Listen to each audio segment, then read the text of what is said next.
is up, everybody? Welcome back to the final day this week of the RSL. We're going to be going into Group D.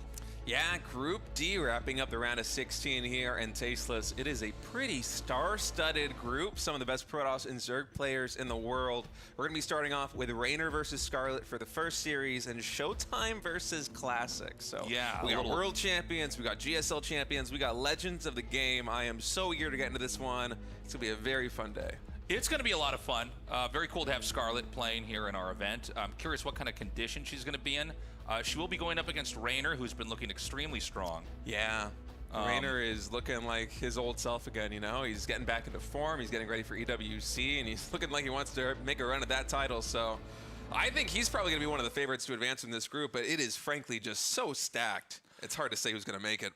We are sponsored by archonstudio for the Season 1 of RSL, guys. Check out the StarCraft tabletop miniatures game they're making. It's going to be available for pre-order later this year. Because of their support, we were able to double the prize pool. So we really appreciate them. They've got a lot of really cool products, even beyond the StarCraft tabletop miniatures game. So definitely go to their site, check them out. And of course, if you want to be a part of supporting the RSL, you can contribute on Patreon. We got all sorts of perks and tiers available for you there. And really, every contribution goes a long way to making this possible. If it wasn't for the support of the community, we wouldn't be here right now putting this on. Yeah, I mean, StarCraft's been in a very weird spot lately. We obviously had like 10 months off where there was basically no major competitions. And while that was going on, we basically thought, you know what, why don't we just make our own tournament? You know, I've been casting for other people's tournaments for a long time. We can just produce our own. We can use the community funding to build a set, to get producers, to get observers, and we wanted to have something that would let StarCraft 2 live on in the future, that would feel refined and professional and kind of a show experience. So consider signing up. I know that it's at $5, $25, $100 tiers. There's a bunch of tiers in between. Whatever you think you can do to support, we really appreciate it. And if you're a member of our Patreon, you get a 20% discount on all RSL and Tasteless TV merch. That's on my merch site, tastelessthreads.com. Of course, you can buy that merch without having the Patreon tier as well, but check them out. We got a lot of cool stuff on there. Yeah, some real cool stuff. Yeah. You know it's quality too, because I see Tasteless wearing it literally all the time out here, even when we have no casts. I actually had I had this Tasteosis shirt on my site, and like I wore it out one time, and I was meeting my friend at a bar, and the lady at the bar went, "Is that you on your shirt?" And I was like, "Yeah, it is. It's my merch." She's like, "Wow, you nerd." She goes, "You wear your own merch," and walked away. Dude, that is so funny. Yeah. Anyway, so we're gonna have a week off after this. Yeah. So the Home Story Cup's coming up. We had to like squeeze all these days in on any day that was free, basically. So we're gonna be going through this RSL pretty quickly once we get through the 10 days that we have off, or 10 or so days that we have off here. So be sure to join us. That's gonna be starting on Thursday, Friday, Saturday, and Sunday. And guys, I think our first game might already be loading up. Wow, we are moving at lightning speed here to kick off Group D in the RSL. As spawning down here in the bottom left, the red Zerg player, it is Scarlet. Yeah, Scarlet spawning down here in the bottom. Reynor here in the top left. And that's actually a very fast pool. Yeah, that's a 12 pool. So, I haven't seen much of Scarlet's games. I don't think anybody has. She hasn't been, as active or as present. And of course, we also had that giant hiatus where there wasn't that much StarCraft at all. Sometimes when you're not in great shape, it's not a bad idea to do some kind of a crazy rush, do something aggro. So this is pool into gas. And we don't have a pool even started yet here for Reynor. So this, I don't have this mathed out perfectly as far as how hard this rush is going to hit on this map specifically. But obviously, the later the pool here for Reynor, the more heavy the hit is going to be from this rush. Yeah, it'll be tricky to try and defend with a hatch first here for Reynor. It is possible, but you need some of the best control in the game to be able to pull one of these defensive plays off. Reynor is one of those guys who potentially could do it, though. We're going to have to see. Scarlet already putting her foot on the gas. So it's going to be... In addition to... yeah, we have Baneling speed coming in, too. Yeah, the Banelings, I mean, this is going to hit really hard. Again, though, you've got so few drones here. The spawning pool is like halfway done right now, while these lings are almost halfway across the map. So, I mean, there's going to be a lot of time Oh, he's should see Scarlet's Lings headed northbound here. And might have missed it though, actually. Another drone gets started there for Reynor. We're gonna have to wait and see. I guess you always go for the hatch with this rush, right? I would think so, Yeah. but I wondered if maybe it made sense to go to the main. So right now, Scarlet's hitting this this hatchery here. It's at about 80% health. We've got Lings coming here for Reynor. The Baneling's nest is a long ways away. There are 2 Banes morphing, by the way, I think just off of camera here. And so right now, Reynor's trying to use whatever extra larvae spawn from this hatchery to try to help out. The Lings are going to come by a little bit more time, although I think it's fair to say this hatchery is going to go down. yeah, Baneling's doing a good job of zoning away the Lings right now for Reynor. So this hatchery, it is going to fall. In Reynor's main base, we have a Spine Crawler and a Queen just about to finish up. Just now they are done. Baneling nest about 90% to completion. Oh, gets a confirmed kill. Not a cancel on that Spine Crawler under production, but Reynor, he's done a pretty good job of kind of buttoning up this base. He's even morphing the Baneling cocoons to form even more of a choke point should Sasha try to break into that mineral line. And I think we might actually move into more of a normal position from here. You see Scarlet on the bottom of the screen. She's taking another expansion. She's trying to delay the expo here of Reynor. Yeah, I mean, the push down here is looking pretty good. The Baneling can kind of zone out everything else that's here. The hatchery is going to have started. Right now, the worker count, it's 19 to 19, where Scarlet's second hatchery is actually about to finish. Reynor's has just restarted, so I think Scarlet is in a better position right now. Yeah, I like this opening build from Scarlet. When I saw that gas coming down, I thought we were going to have Ling speed and we were going to have Banelings in a much more committed timing attack. But with Scarlet only mining enough gas to get the Baneling nest, to get a couple of Banelings, and then quickly getting out this hatchery and then resaturating is so smart. Reynor will have a window where he's going to have Ling speed and Scarlet will not, and I believe he got the confirmation of the scout too there, seeing the spawning pool, not jiggling. It had just started the upgrade, so he might decide to go for some kind of pressure here, but in any case, he's going to have map control for the next few minutes, and he's actually starting Carapace very quickly. Yeah, so, from here, we're going to go into a macro game. I was wondering if that rush might have fatal damage and we'd already be in game 2, but it's not going to be the case. Now, I could be wrong, but I suspect that Reynor is probably going to be in an overall better form in a longer game, but I do like the position that Scarlett's already put herself in. I mean, she's in a really healthy spot right now. These Lings are going to come down.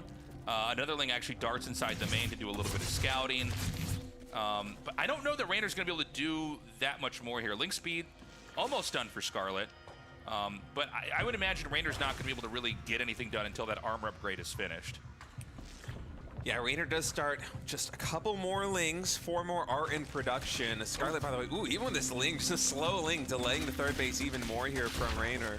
Not able to get a kill on that drone, but still, seconds are an advantage, and it's actually 44 drones to just 31. So that early lead that Scarlet has is really starting to pay off right now. The income differential very big between these two players. Scarlet back at home, she's adding in additional gas geysers, going up to lair, getting an evolution chamber of her own, as well as a roach warren. And Reynor, it feels like he's trying potentially to get something done. There's a lot of Lings in production, plus 1 Carapace is getting closer and closer to completion. If there's gonna be a target for Reynor, it's almost certainly going to be this third base. Oh man, those Lings just barely scooted past those Banes. Excuse me. Yeah, it looks like Reynor's going to try to come in here and poke at that third base. Definitely momentum on Reynor's side here. He's also going to run around with these Lings and go into the main. Yeah, getting into the main base, 2 Banelings. One of them is going to get taken out here before it reaches the mineral line. These drones will have to evacuate. 1 of them already falling, 1 very close to also going down. So far, Scarlet's doing a really good job of defending this and also playing with quite some confidence, queuing up 7 drones during all of this aggression tasteless. She's starting up an infestation pit with roaches and range attack already. The infestation pit is so quick. I feel like we basically never see this in a ZVZ. This past an infestation pit? Yeah, and that's like before 6 minutes. It's crazy. This is wild. By the way, the hatchery taking a lot of damage down here. The Lings are just starting to wrap around. Scarlet does fend that off. But yeah, I'm very, very hyped for this infestation pit. Let's see what exactly she can do with this. I don't know that this hatchery is going to go down, but with 1 Baneling coming up here, in fact, they're both going to try to avoid each other's Banelings. A detonation right in the middle where the drones were killing a lot of workers off. 4 down, now 6. Word counts have equalized right now. These roaches are going to do a very good job of cleaning up these lings to stabilize the position here, and we already have 2 infestors starting for Scarlet. So I wonder if she is going to take additional geysers, as Mapura Observer is pointing out, the infestation pit not scouted there. Maybe she's going to go for some kind of wombo combo with Ravager, Bile plus Infestor here in the mid game, because that could be a very potent timing attack. You get 2 infestors, allow them to build up the energy over the course of a couple of minutes, and suddenly you have 4 fungals that can pair up with potentially limitless biles if you play really gas heavy, right? Yeah, I think so. That missile upgrade's almost done. 2 more infestors about to hatch out here. Worker count's almost even. Well, I say that, and then Scarlet darted ahead by about a 10-worker lead. So she's in pretty good shape right now. The Overlords are all being sent out. I assume this is going to be kind of to monitor everything that's out on the map here. You know, right now it's not like we have Mutatech as an example here for Reynor, so you might as well just send the Overlords across the map. I think it's a smart move. Yeah, Cham's not playing today, so no Mutas on the field just yet. Yeah, so there are a couple lings in the top right, which I think are going to be used for a Baneling run by later on. But for now, it's just powering. I mean, it was a pretty explosive back and forth game, but things have really slowed down here. Roach Ravager is still being produced. Nice snipe on that Overlord, actually. Getting the pick on there. Scarlet's at 66 drones, okay, which is exactly 3 base saturation with the 6 geysers as well. And I think she's going to do nothing but build Roaches, Ravagers, and Banelings with 5 more Overlords finishing up. And keep in mind, those infestors very high on energy. I think they're close to having 2 fungals already if they're not there yet. And so the bile potential here from Scarlet is more than you would expect in a typical timing attack like this. She's pushing in. That Spine Crawler already adding a lot of value. Actually just gonna fungal down one of these Overlords. Reynor still with Overlord speed is able to dodge it as the Banelings run into that 3rd base. Reynor, quick reaction, isn't able to pull away. Only 6 drones going down. That Overlord finally does get taken out by the Biles. I think Scarlet was fishing for a little bit more damage than she was actually able to get with this move, but she's not stopping. More Roaches, more Ravagers in production, and +2 range attack is so close to being completed tasteless. What is the deal with all the Overlords bunched up there on the side? I have no idea. That looks so weird. I was imagining it was going to be fanned out. But I assume there's a very smart reason. I don't want to out myself as a fraud for not knowing what it is. I just looked at that and I'm like, that seems so weird. Anyways, Scarlet is winding up for a big attack over here. The Infestors are in range. She hasn't gone for the kill move just yet. Reynor's trying to stockpile and get some of his own. He's going to take a 4th base here now as well. But the question's going to be, can Reynor survive this next attack? Yeah, +2 missile attacks just going to finish right now. Right as Scarlet is reaching max supply, and that's going to be the cue to move in. Fungals absolutely massive on those Roaches. You can see the front line of Roaches just get obliterated by the Biles. And now Scarlet is stutter stepping forward with these Roaches. The front line of Reynor has collapsed. Scarlet is still maxed. GG is called, and we have an upset already here in game number 1. Scarlet with some really cool tactics. Jesus. And that opening map, the 12 pool, getting just enough damage to have a lead into the macro game. Yeah. And then a technique that we basically never see, at least in Korean-style ZVZ and GSL. We never see an infestation pit that fast, but it makes so much sense. Just full 3 base saturation. You get 2 infestors out super quick. You kind of play them like you would a Templar, where you want to get them out early and gather enough energy to cast at least 2 spells. And you see what a difference it makes. Like, those fungals connected with the Roaches, and it wasn't like the shot that's going to be able to take all of them down, but the rapid fire on the Biles, just basically shaving off the entire front row, is like chef's kiss. I mean, that is just perfect play. What a cool timing attack from Scarlet. It was really impressive. Let's not forget how that game started, by the way. That was super fast pull, super fast gas into killing the hatchery. I think Reynor actually played a really good game recovering that. He had the 1 Baneling and the Queen and kind of pushed down onto the low ground. Reclaimed that. Scarlet had a substantial lead, but on some level, like, I think if you walked into the room and that game was halfway through, you would have no idea that that's how it started. Yeah. It really moved into more of a kind of organic, back and forth where Scarlet wins on tech there. Yeah, so this is going to be the last group, by the way, of the round of 16 as we very quickly take a look back at how we got here. It has been kind of a marathon run here in the very first week of RSL, as everything is moving at light speed leading up towards EWC. By the end of today, we will have our lineup for the top 8. And in Group D, I mean, Reynor, Scarlet, ShoWTimE, and Classic. I do feel like coming into this one, even after Scarlet had that terrific performance in map number 1, she is probably the underdog to advance from this group. ShoWTimE has some really good PvZ macro play, and Classic literally just won a GSL on the back of his macro PvZ play. So this has the potential to be a longer game, or a longer day if we have those really late game PvZ styles deployed here. But it's been a fun road. Kiribun, Hero Clem, Shamshin, and soon to be 2 more very good players from Group D.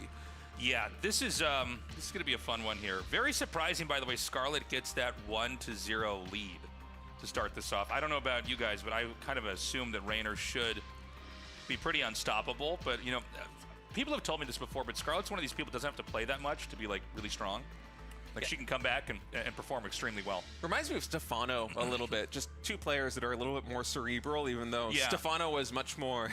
he was cerebral, but in a different way. I feel like when you see Scarlet play her games, usually there are some very clever and creative tactics, like those super fast infestors off of the 12-pool rush. Right. Just try to find a specific lead, whereas you go back in time and you want Stefano, it's like, I'm the first guy to figure out how to make 200 supply of roaches at 6 minutes. Yeah.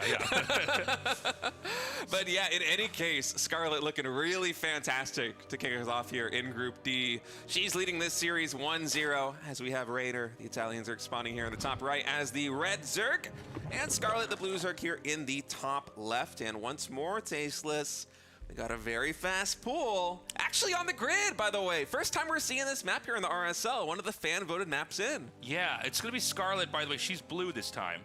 I think she was red last time, so don't be confused, everybody at home. Scarlet is once again going to be doing a super fast pool. This is exciting. Okay, so it's an early pool here for Reynor as well. Generally speaking, if like one person goes for a super fast pool and the other person also makes their spawning pool a couple drones later, the person who made it later is in a better position. Yeah. It's a simple way to think about it because you both got the same tech, but we're zooming on the Blizzard side. I didn't even notice that was there before. But yeah, I totally lost my train of thought there. Oh yeah, because you're going to have a little bit more development, so you should be in good shape. There's 6 lings being made. We got to see how many lings are actually produced here for Reynor as well. Yeah, we'll have to wait and see. Wait, are we going to have... Oh, it's going to be a spine crawler rush. Yeah, look at this. Oh, this is just a down and dirty day. I like it, man. We're all going to have to take a bath after this. This is just absolutely filthy rushing play. Oh, it's more than just a spine crawler rush, Tasteless. We have tons of drones getting pulled right now for Scarlet. These 3 initial will get spotted by the Overlord here of Reynor as he immediately starts a spine crawler in the main base. And I think Scarlet was probably hoping that this is going to be a hatch first, but no, it is not. So already 1 drone going down. Scarlet, for a moment, she eyes the hatchery there in the natural expansion and says, you know what, I need to break into the main base. And now the drones are getting pulled here for Reynor. Okay, it looks like 1 is denied. Oh, split there, GG. That's what I call StarCraft 2. Yeah, man. Well, that was a fun game. I guess that's the grid for you, everybody. I guess there's a reason why we don't see that strategy used very often. Yeah. I mean, it's the kind of strategy where, like, if your opponent goes hatch first, they're going to have a really hard time stopping it. But Reynor going for, I think that was like a 16 pool, if I'm not mistaken.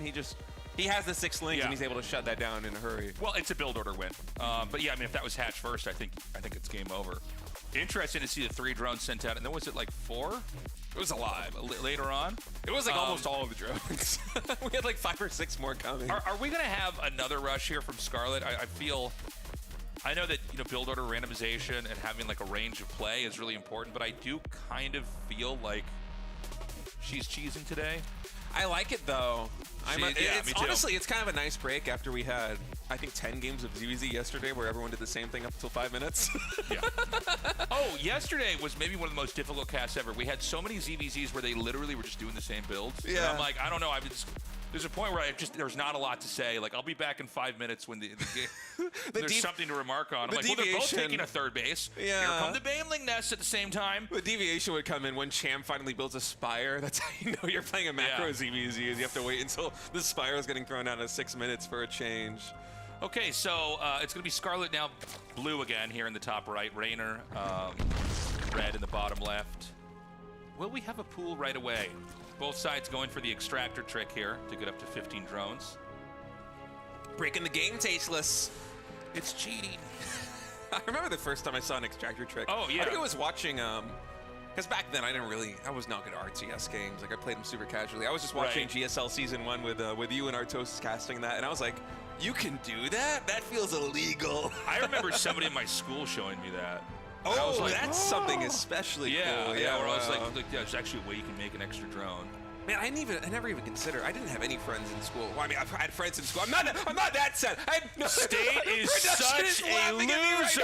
Oh man, Ziggy is losing his mind. You didn't have any friends in school, State, and you don't have any friends now. I didn't have any friends. Nothing in school changes. Who played StarCraft 2? Oh God, I really set myself up for that one. Yeah, that was you walked right into that one, man. Ziggy's face is so red right now. Oh man. No, that was, I remember. If I had friends in school, I wouldn't be here today. If you had friends in school, you would have known about that extractor trick. This is. I would have had to wait for the GSL Season 1. Oh my God. So this is going to be one of those games like yesterday where we're kind of just watching the production tabs and seeing if anybody's going to deviate. You talk more. You want me to talk? I'm gathering my lots of friends in school. If you guys were wondering, now that we're on the topic of it. I even had a girlfriend in school. Yeah. I had it all. All right, I'm good now. No, this is good. This is good. Well, we're going to be back into kind of your standard. They're doing the exact same things. Look at that production tab. Lean in, chat. Drink it in. They're mirror builds. Scarlet appears to be going for an honorable build. An honorable build this time around. Yeah, look at this. Her Zergling speed's about 3 seconds later, Tasteless. Yeah. Oh, wait, no, they flipped the colors again, right? That's Reynor. Oh, man, even I'm getting confused right now. Yeah, I think we can Scarlet, get that fixed after this game. But yeah, there was a color switch. It was kind of messing with my brain there. So, here comes the third hatchery here. Reynor going to be stretching out on the map. I would imagine we're going to see that from Scarlet. If not, we're going to see her start to wall in at her entrance and maybe tech into like layers, something like that. Yeah, it does seem like we are going to have that third base as the hatchery finally does get thrown down. Extra queen coming in here. Poor Scarlet. Reynor just continuing to drone up, and it's the good old-fashioned ZVZ. Well, yeah, we wait to see. There's a Baneling nest, game but it's not very exciting because in a moment Reynor's also going to have his own Baneling nest, and there it is. This is peak ZVZ right here. But again, I want to point out it's exciting how well Scarlet's playing so far here today. We're spiking up to 14 lings, by the way. Oh yeah, some excitement. I think we're gonna have a little attack here from Scar. From Reynor. The Reds are. It's gonna be Reynor attacking in here. It's gonna be a quick ling scout in here. Reynor is going to be coming out on the map. Now, you need to, excuse me, he just went right under the Overlords. Yeah, I mean, you have to. There's no other way to get across the map. I guess there's no way to run around, yeah. So Scarlet's immediately going to start up 4 Banelings here right at the ramp. There isn't a wall in of the natural expansion, but Reynor instead has his eyes actually set on this third hatchery. That's going to be very precarious. It's already down to about 800 HP and dropping here. Scarlet is pulling the queen, so it looks like she's going to try and defend. Of course, without creep, you cannot transfuse. That is just going to go down. I think some of these queens might just have the energy for only 1 transfuse, so those Banelings showing up just a little bit too late. Reynor able to confirm the kill. And how is Scarlet going to respond from this? Do you retake the hatchery? Do you try and levy some pressure of your own? Because right now she is moving cross map. She's droning behind it though, adding in that third hatch. Yeah, so the small ling counterattack here from Scarlet is going to be hitting that base. There's also lings hitting the hatchery up there. Banelings are going to come forward here. Almost gets a snipe on that one Bane with the queens. The question is going to be, can Scarlet take out this hatchery? Otherwise, Reynor's going to be massively ahead. Reynor, by the way, has actually ran into the main here with these 2 lings. They're doing a little bit of scouting as well. Able to confirm exactly what the drone count is. He's no more lings in production, and Scarlet's just going to pull back right now. And so these lings are going to come down. And I mean, right now, Reynor's in a very healthy position. It's going to be pretty difficult for Scarlet to recover. She's got missile attack coming down here and the layered tech, but I mean, she's fundamentally like incomplete compared to what Reynor's got, which is a functioning third base. Did I see that right? Yeah, 3 spine crawlers are thrown down there, which doesn't show me that there's a lot of confidence in even keeping this third hatchery alive. It almost doesn't make sense. It's like, are you turtling or are you going to expand? Yeah, I wonder if this is a little bit of a mystery battle, and if Phelan getting a huge connection on Scarlet's wings. Yeah, I think she thought there was a timing attack coming. I think she might have just canceled those actually Yeah, on the production yeah, tab. so, I don't believe they're done. Yeah, I was wondering what was going on there. So, yeah, they're all gone. So now we're just going to go back into this macro game. Now, Reynor's drinking in the resources from this third base and has been for a while. Scarlet's third base is very fresh. Drones are being transferred as we speak. But that missile upgrade is going to be finishing for Scarlet, so she will have stronger roaches on the front line. Yeah, that is the one meaningful advantage that Scarlet is going to have here heading into the mid game. Is I believe Reynor also has the faster layer. He's getting roach speed out already, and moving across map. This third base not very well saturated by Scarlet just yet, of course. Very fresh base. And Reynor, he is just continuing to churn out roaches right now. 61 drones, does not need to build any more. He's going to be attacking almost into an anti-timing right when Scarlet is finishing her +1 range attack, and the armor supplies are relatively equal here. But let's not forget that Reynor could also just peel back if he wanted to. He does have the worker lead. He's going to have roach speed much faster than his opponent. And it seems like that's just exactly what he is going to do. Okay, so we're in this powering up phase right now. The second missile attack upgrade has started immediately here for Scarlet. So Reynor in some ways is playing a little bit of catch up here, trying to get all that out. And yeah, we don't have a fourth base on either side, but that is going to be an inevitability. Reynor's going to ramp it up. This could be a game where Reynor can both take a fourth and deny Scarlet growth on the map. I don't know if he'll have enough to actually do a kill move here, but I don't know how Scarlet's going to get out of this position. Yeah, for Reynor right now on 62 drones, I think he's just going to keep. I say that, and he immediately queues up 6 more drones. Maybe we will have that fourth base in the pipeline really soon here for Reynor. It felt like he was kind of lining up to go for some sort of timing attack, as Scarlet's going to be the first player trying to expand to a fourth base, taking that position there in the top left, whereas Reynor takes the triangle base on his side of the map. Scarlet, she did lift up 1 Overlord with 4 roaches. Overlord speed isn't done yet, so the files are going to have to get dodged very precariously here. And Reynor actually just pouncing right on his position, immediately able to take down those 3 Ravagers of Scarlet. And there are just overwhelming numbers here for our Italian Zerg. That third base, you can see the difference that it makes in terms of the macro, as Reynor just had so much more. And this was a very fun series, but in the end, Reynor is going to be able to close it out 2-1. Yeah, I love that series. That was a lot of fun. Excellent play there from Reynor. Scarlet clearly still very tournament viable right now, even taking 1 game off Reynor early on. Yeah, that was great. Yeah, it's really fun to see Scarlet come in today with builds like the ones that she showcased in Game 1 and Game 2. You know, the 12-pull opening and then also the Infestor timing attack was so cool. It's kind of hard still to gauge exactly where she is at in terms of form, but certainly a lot of thought coming into Group D. I wonder how she's going to do later on. Guys, we're going to take a short break. Coming up next is another mirror matchup of PvP. We'll be getting to that in just a few minutes. See you soon.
Welcome back, everybody. Thank you for waiting. We're just getting the maps vetoed in here, and then we're going to be hopping into this PvP. It's going to be Classic versus ShoWTimE. Yeah, going to be a really fun series, I think. ShoWTimE is one of these players that I have been looking up to for so long, Tasteless. Yeah. He has such a clean and refined approach to the game. He's a very dignified Protoss player. Compared to some of these more chaotic Protoss types, ShoWTimE, like, he is a pleasure to watch play. He's one of the best players, I think, if you're trying to learn the game and you want to try and model the way that you play on like a pro. Yeah, he is like the guy to go look at, in my opinion. He's an excellent player. He's got the best posture out of all the stars. Have you guys ever noticed this? ShoWTimE has posture that is so good. It's like he sits up perfectly straight. I've actually thought about messaging him and being like, do you have like a workout routine to sit up that straight? Now I'm thinking about my posture. My posture's terrible. I look like I should be ringing a bell in a tower. I'm like, oh, yeah, like hunched over. All right, guys, consider signing up on Patreon. Patreon.com/ReviveSC2. We need your help. We need your support. We want this tournament to be, when it is, seasonal, and we want to have good quality competition stuff out there, well produced, but we can only do it with the backing of the community. The larger our Patreon gets, the more we can do to enhance the show.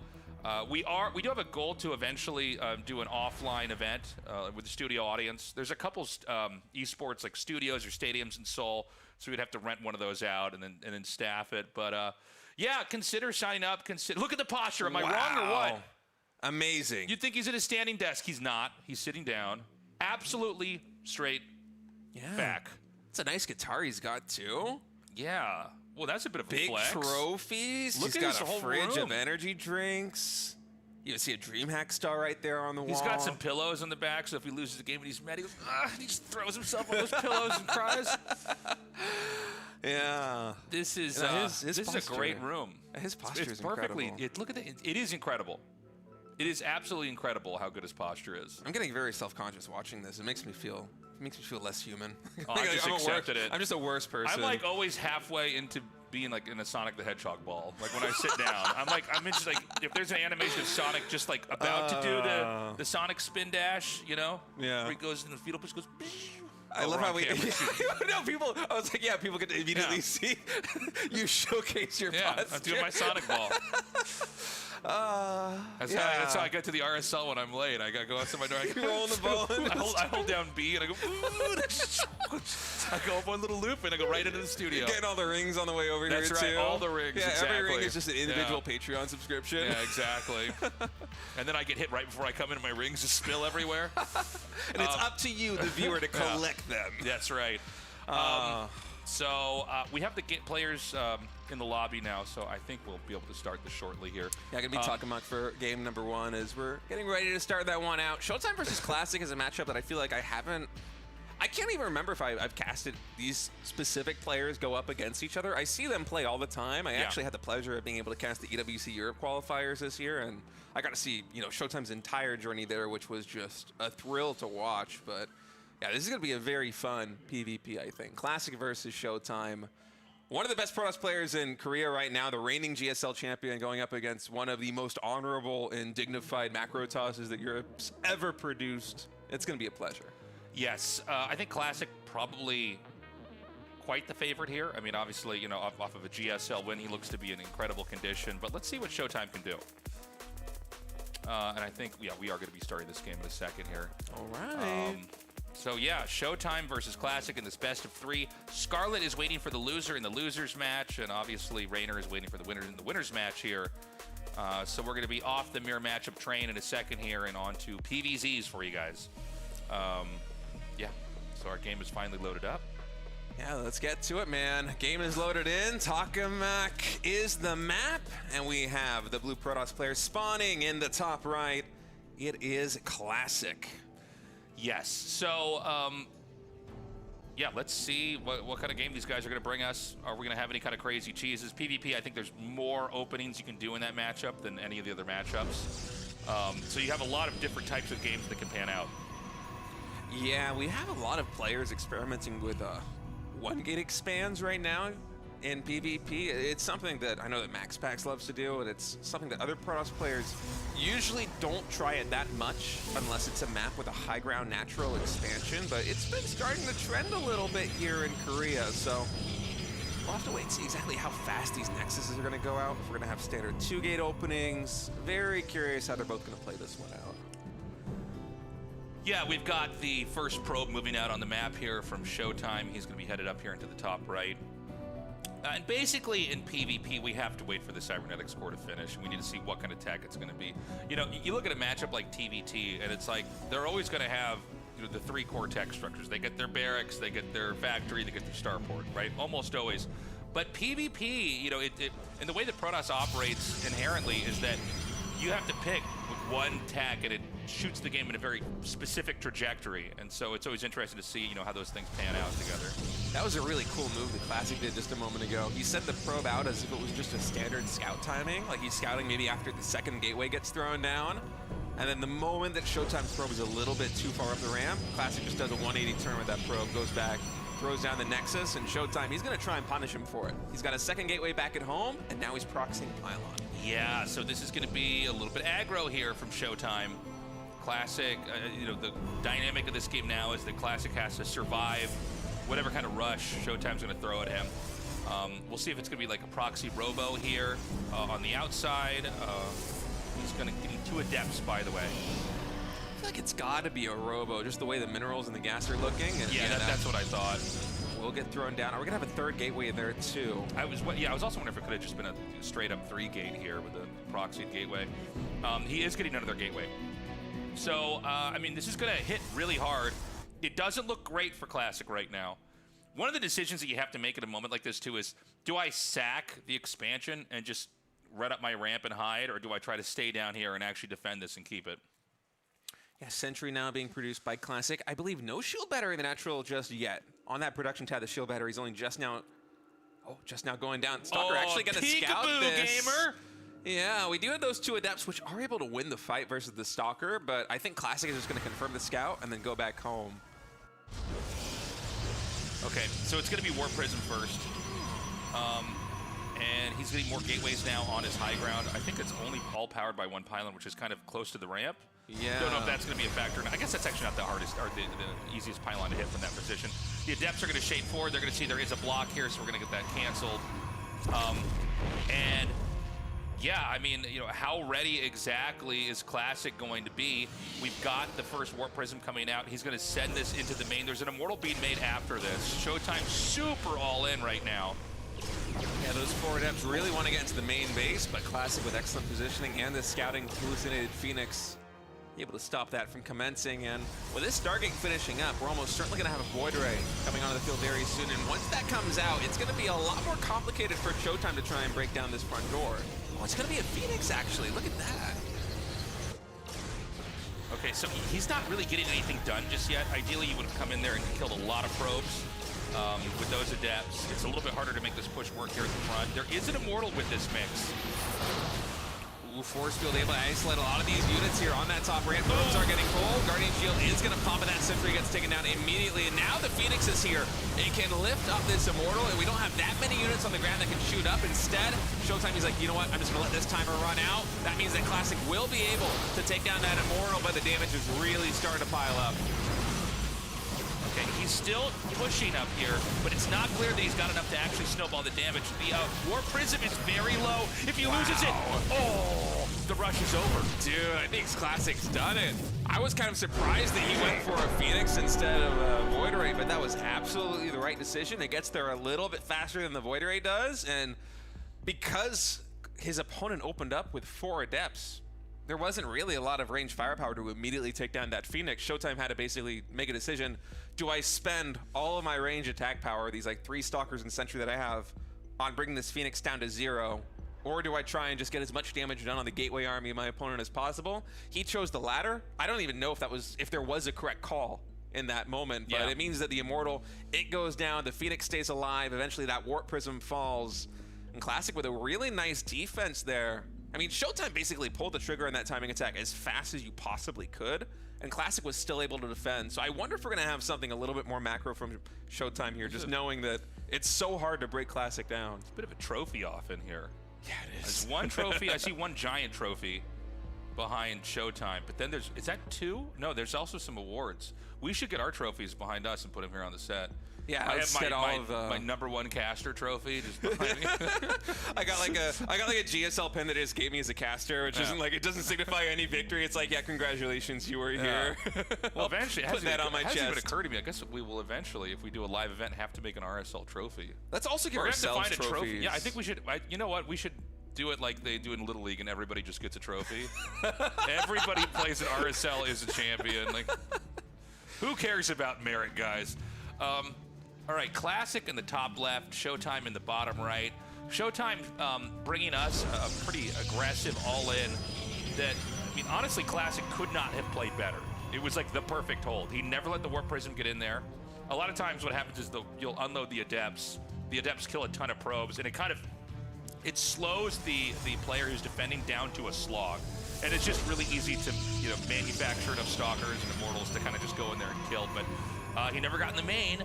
And then what happened was he tried to push through the front, and it just wasn't enough. It seemed like Classic had cut enough probes, and he had stabilized. And once the Warp Prism was killed, the game was over. Yeah, I was a little bit skeptical, foolishly so, of the way that Classic was responding to that with the 2 gateways before the Stargate and going for a Phoenix instead of a Void Ray. But basically every decision that he made seemed to be the correct one there in retrospect. That was a very convincing hold. And it's kind of a surprise to me that it seems like he's not actually gunning to go for another 1-gate expand here versus ShoWTimE. Instead, just relatively early scout. ShoWTimE, he doesn't want to get deked again by that probe, so instead he's going to be blocking the natural expansion here. Okay, so 2 gateways, the Cybernetics core starting back here. ShoWTimE going to send his probe in, try to do a little confirmed scout. Nothing out of the ordinary yet. We're just going to basically have to wait until the core is done. See what the tech's going to be. Also, what the few sets of units is going to be. Is it going to be 2 Stalkers or 2 Sentries or what? SimCity for Classic is pretty cool, by the way. Usually you see both of the 3x3 structures, like 2 gateways or a gateway and a core blocking the ramp and having just a little tiny opening that you can block with a shield battery. But for Classic right now, just the pylon and the 1 gateway, you still can block that with a shield battery. It's a very minor thing, but it's something that I feel like I basically never see a Protoss player SimCity this way in PvP. Yeah. I was thinking the same thing. I don't feel like I normally see this layout the way it is. So right now, a little bit like a lot of the ZVZs we casted yesterday, the production tabs are identical. Although we have a pylon put on the low ground, which generally telegraphs that you're going to be expanding. I mean, obviously you don't have to, but I don't know why you'd build infrastructure down there if you weren't. And so the question is going to be, does ShoWTimE want to try to match this and go into his own path of development, or does he want to try to punish this with some kind of a push or some kind of cheese maybe? Yeah, ShoWTimE also went for the pylon block there, so delays the expansion of Classic a little bit. Of course, with that pylon block, it's a move that is very good if your opponent is going for something like a double Adept opening, like ShoWTimE tried in the previous map, although that was with the intention of going for a very aggressive play, not an expansion, because Adepts are just so slow at taking down those pylons. So ShoWTimE just able to confirm, keep Classic honest, make sure that it is a Stalker and a Sentry. Because now we have the tech of choice coming in for both players. It's going to be a Twilight Council on both sides. So, we're going to have that Twilight Council and see if it's just going to be the Blink tech or anything else like that. There is the possibility of something like with Adepts here. But if I had to guess, I think it's going to be one of these games where we're going to go up to 3 bases pretty quickly, and it's going to be a pretty macro-y game. Yeah, I'm feeling the exact same way about this one. Usually that's the way it goes with mirrored builds like this. Protoss players have gotten so good, especially at this level, of just continuously macroing off of those initial 2 gateways and adding basically no production as they take their 3rd, and still having a pretty formidable standing army. So I'm kind of expecting to see that, especially as we have both players chrono boosting out probes and getting their blink started. Yeah, and so this is going to be an extremely different feel for a game here compared to what we had in Game 1. And it's going to be 3 bases coming up pretty soon here. There is a nice spread on the map here of Stalkers for Classic. You know, there's basically 2 locations you can expand into for a third. You can either kind of go for a long stretch, or you can take the, as State calls it, the triangle third. We see Classic taking his first. And we need to see ShoWTimE take his, unless he's trying to do something like a 2-base timing to come in here and basically thwart a player who's going to go up to 3 bases. Yeah, those minerals are starting to mount here for ShoWTimE, and no additional production is coming in, so I think he is going to take that third, and yes, he does finally get thrown down. Both players taking the triangle base. And we'll see what ShoWTimE's able to get done with these 2 Adepts. Classic was able to spot them with the Stalker on the Watchtower earlier, so he's going to have this in the back of his mind for the next couple of minutes. It's kind of like a Reaper in TVP, how like you breathe a sigh of relief as the Protoss the moment that goes down. You kind of feel the same way about these Adepts in TVP, where it's like, okay, once those are finally dead, I can rest easy for another moment.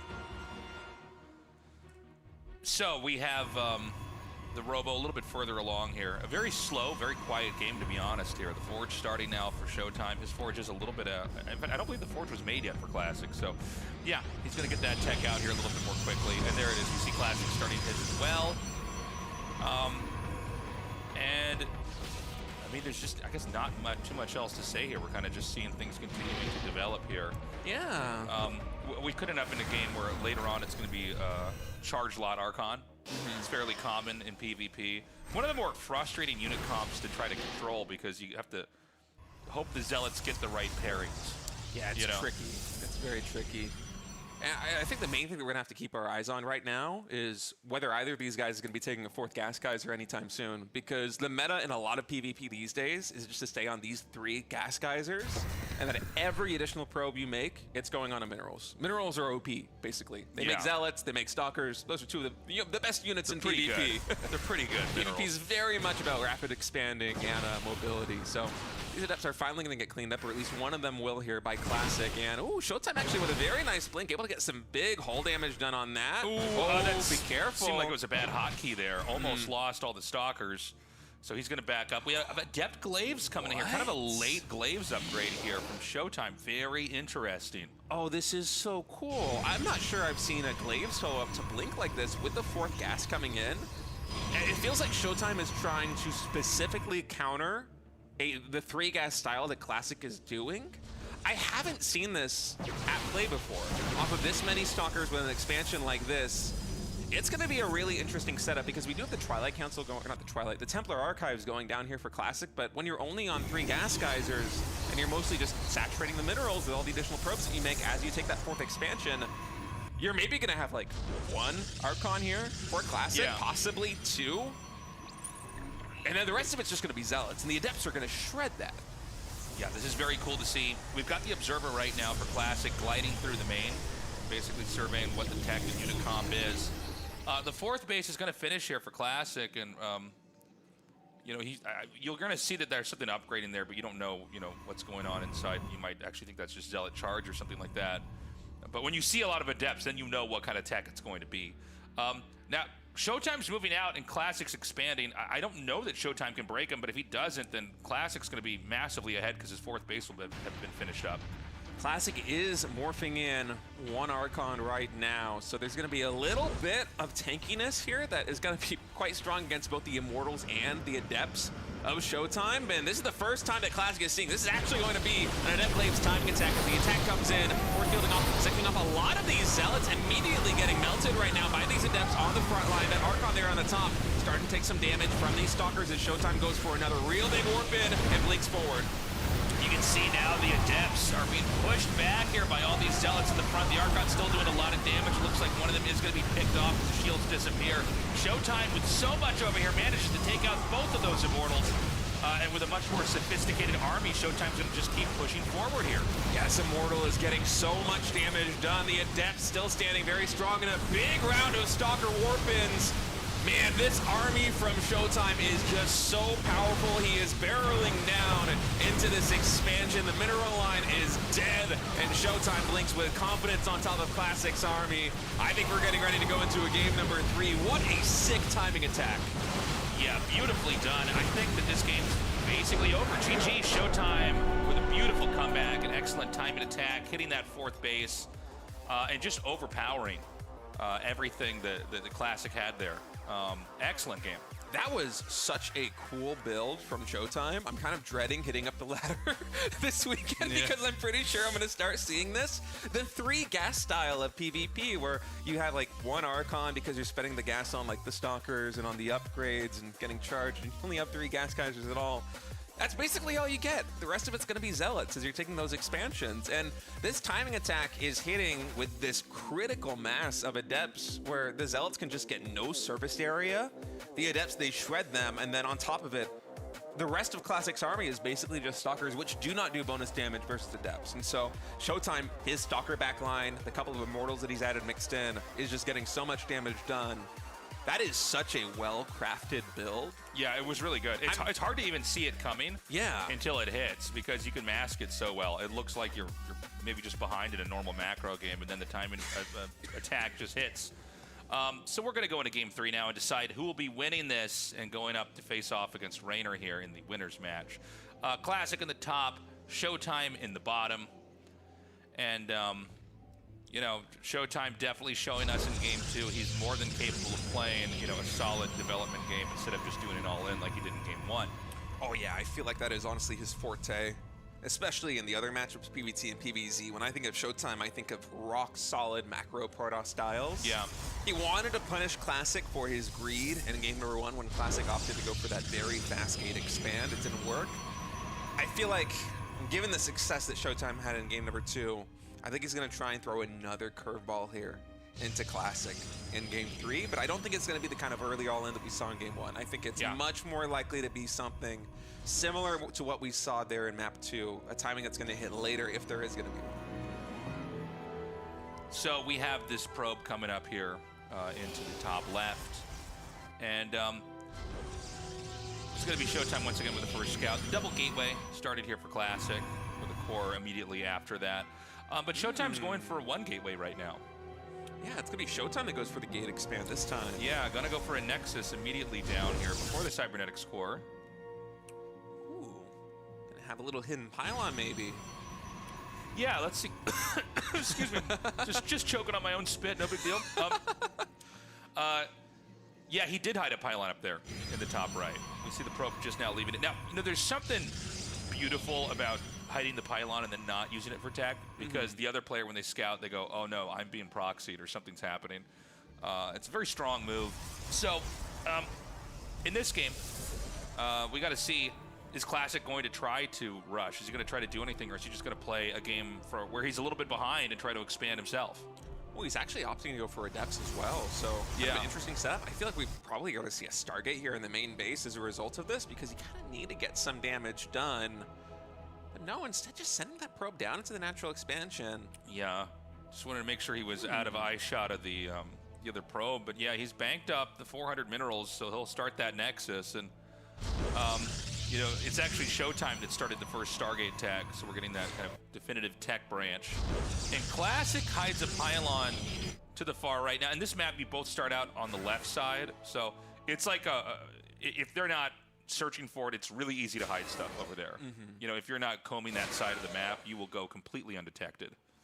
Yeah, and I wonder what this is going to be for, because when you go for a gate expand like this one with ShoWTimE, it is standard to go for the very fast Stargate follow-up. It just makes your defense so much more solid against robo play. It's one of the reasons why this one gate expands become so popular, is because people have started to map out that, yeah, you add in the Stargate, you get either a Void Ray or some Phoenix, and you're usually very safe if there's a War Prism trying to bust you down, or if there's a robo trying to bust you down. But for Classic, that's not what it's going to be. This is going to be mostly just a gateway unit timing attack. We're going to have to wait and see exactly how committed he will be with this push, because right now I think this is just the third gateway going down. Correct me if I'm wrong. What is he going to hit with here? He's got a Phoenix being made. which is kind of interesting. Phoenix is not always that handy at handling like a timing attack like this. Phoenixes are like, you know, when you just have one, too, they're pretty useless. You need to accumulate enough. It's like clapping with one hand or trying to do that. You know what I mean? Like, yeah, it really is. It's like, unless, like, maybe this Adept's afraid of heights. I don't know, but it's probably not, you know. Okay, but when the second one comes in there, you get a little more symbiosis. But yeah, we're going to have what I believe is just Stalker Blink. Although the proxy gateway is like, it seems a bit early, doesn't it? I think it's going to be some kind of gateway pressure levied earlier on, but not a full commitment from Classic. And then behind it, he will follow up with Blink versus the Phoenixes. Did he see it? Definitely seeing it now. What's up now? Sentries, too. Ooh, that Phoenix took a lot of damage. Oh my god, that's so much damage going down on that Phoenix. So Blink starts, but the Blink is going to be done like before this rush is done. He's going to try to move it now. Now, if you're too far out, these sentries are going to just lock him in. That's exactly what's going to happen. The Guardian Shield looking so strong. There's so much damage coming out that the battery can't really compete. And so it's going to be these units wiped out here. Classic looking extremely strong. He's going to back up and just gun down some of these workers here. Another force field goes down. This is a lot of kills here. But somehow, most of the probes are like at no HP and somehow got away. That's actually insane to me. Yeah, ShoWTimE only has one gateway. He went Gate, Stargate, Robo, and so there isn't really a lot of room for reinforcements here. The shield battery is doing its best to keep this Phoenix alive, but finally when the energy dissipates, it's going to be the probes that are the front line here for ShoWTimE. And behind this, let's not forget Classic. He is continuing to macro up. There has been very little probe cutting going on. He's at 43 workers right now. And with Stalker Blink halfway done, yes, this Immortal will allow ShoWTimE to stabilize. Most likely, although Classic, he is testing the waters. Yeah, he just doesn't quite have enough of anything. Oh god, this Immortal is so low. He repairs it. Now there's attention on the battery. He sniped that down as well. The Immortal is actually getting blocked by the Stalkers. It's picked off here too. There's a second one almost out, but it's also possible he could unpower this pylon and shut that down. This is relatively a low commitment coming in from Classic here with a 3-gate timing attack, but because ShoWTimE opted to go 1 gate into Phoenix and behind that Robo, there just simply isn't enough production for the Red Protoss to be able to stand a chance against this. So many units just getting picked off here by Classic. He's taking a 3rd base right now, Tasteless. Blink is nearly done. Okay, he's gonna come in again. The Stalkers are doing so much damage. GG, Classic takes that game. Beautiful performance. Yeah, that was really well done. The build that ShoWTimE was going for, if Classic had opted to go for something like a Robo Proxy, ShoWTimE would have been all over it. The Phoenix is going to be an excellent response to that. But because it was just pure gateway units, until that Immortal is out, there's really nothing on the ground that ShoWTimE has that can easily dispatch the forces of Classic, or at least repel them and buy some time. So that was just a very clean win for Classic. I mean, it's a little bit of a gamble because, of course, you have the later expansion, you're delaying your tech a little bit, but the pro production was basically constant. He was even taking the 3rd base. Blink was finishing up. Yeah. That was an excellent game by Classic, and he's going to advance to play Reynor. Yeah, so we're going to go to a short little break. And coming up here, we've got a great PvZ for you guys. It's going to be Classic versus Reynor. We'll be right back.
right, the RSL bubbles are gone. We're back. We have to hold our breath the entire time. We're actually underwater We're right actually now. underwater. Yeah. Yeah. So we're back. We're ready to go into game number best of 3, number 3 here. It's going to be Classic versus Reynor.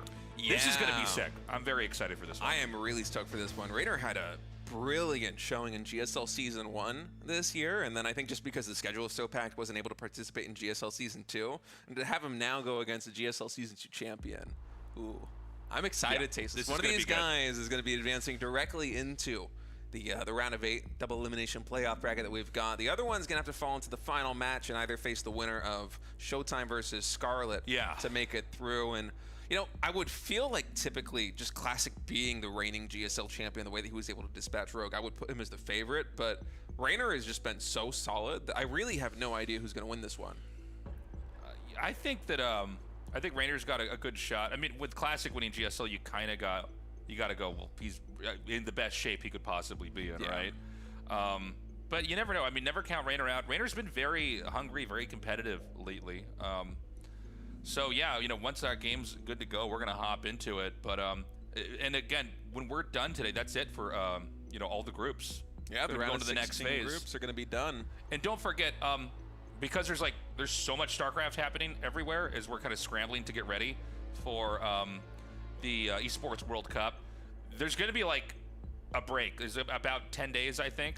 Yeah, we have 1 week off, so right now it is the 20th here. It is Friday in Korea. We're finishing up the round of 16, and then there is a 1 week off break while I believe Home Story Cup is going to be taking place. Yeah. And then we will be back the following week starting on Thursday. And then, yeah, we're going to be more regular with Thursday, Friday, Saturday, Sunday. We don't know what Season 2 is going to look like yet, but just we appreciate you guys bearing with us for this schedule that's kind of hopping around. These were literally the only days we could have this happen on.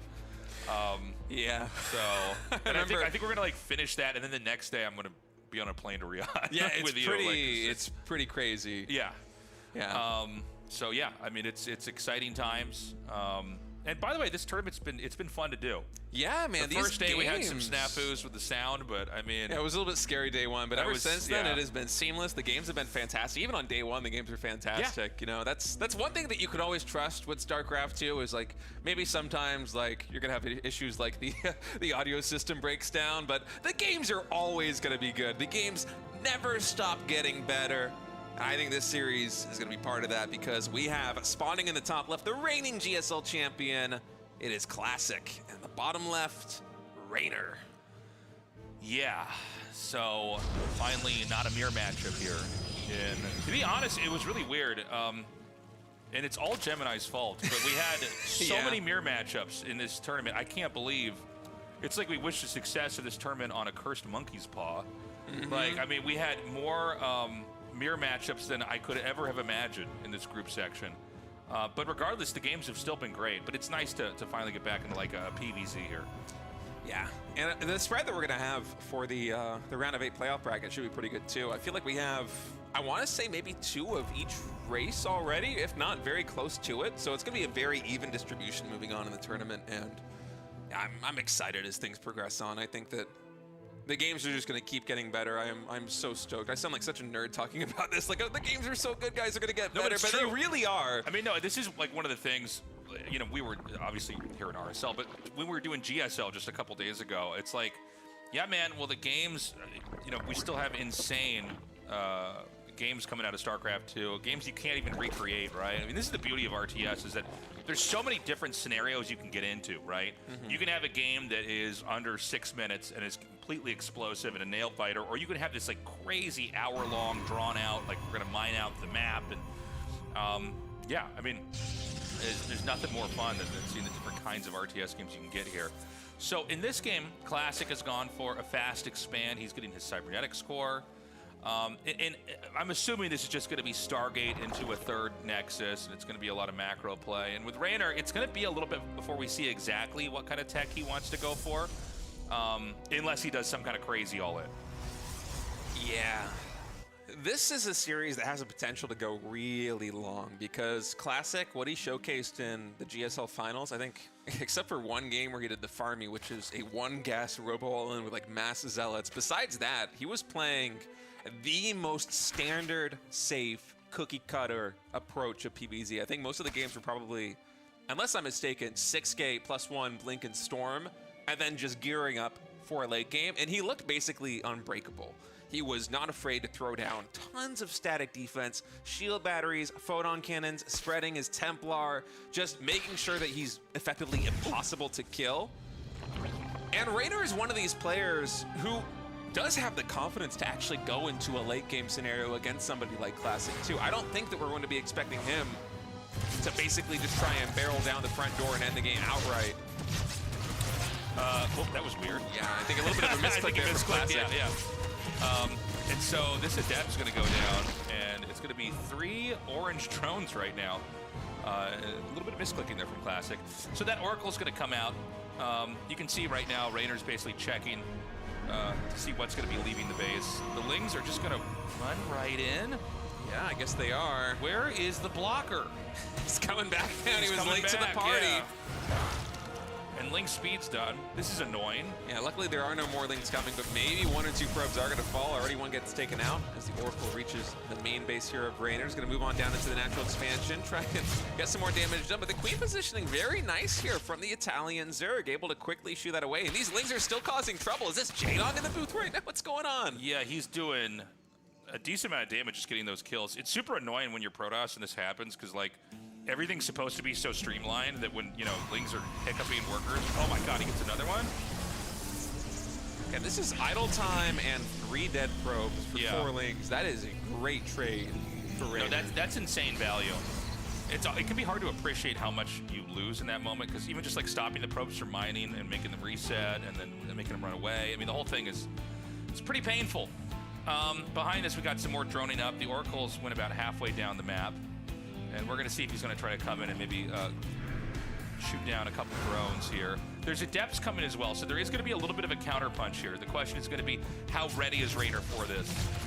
He's well equipped to deal with the Oracles. I'm not sure how many Lings we have left, but the answer, it looks like, is basically just enough. He has this nice pair. 10 more are going to be finishing up, and so these Adepts, they might be able to slow down the creep spread a little bit, and honestly, you're probably still going to try and trade these out as Classic, but you're not going to get the big damage done that you're likely hoping for.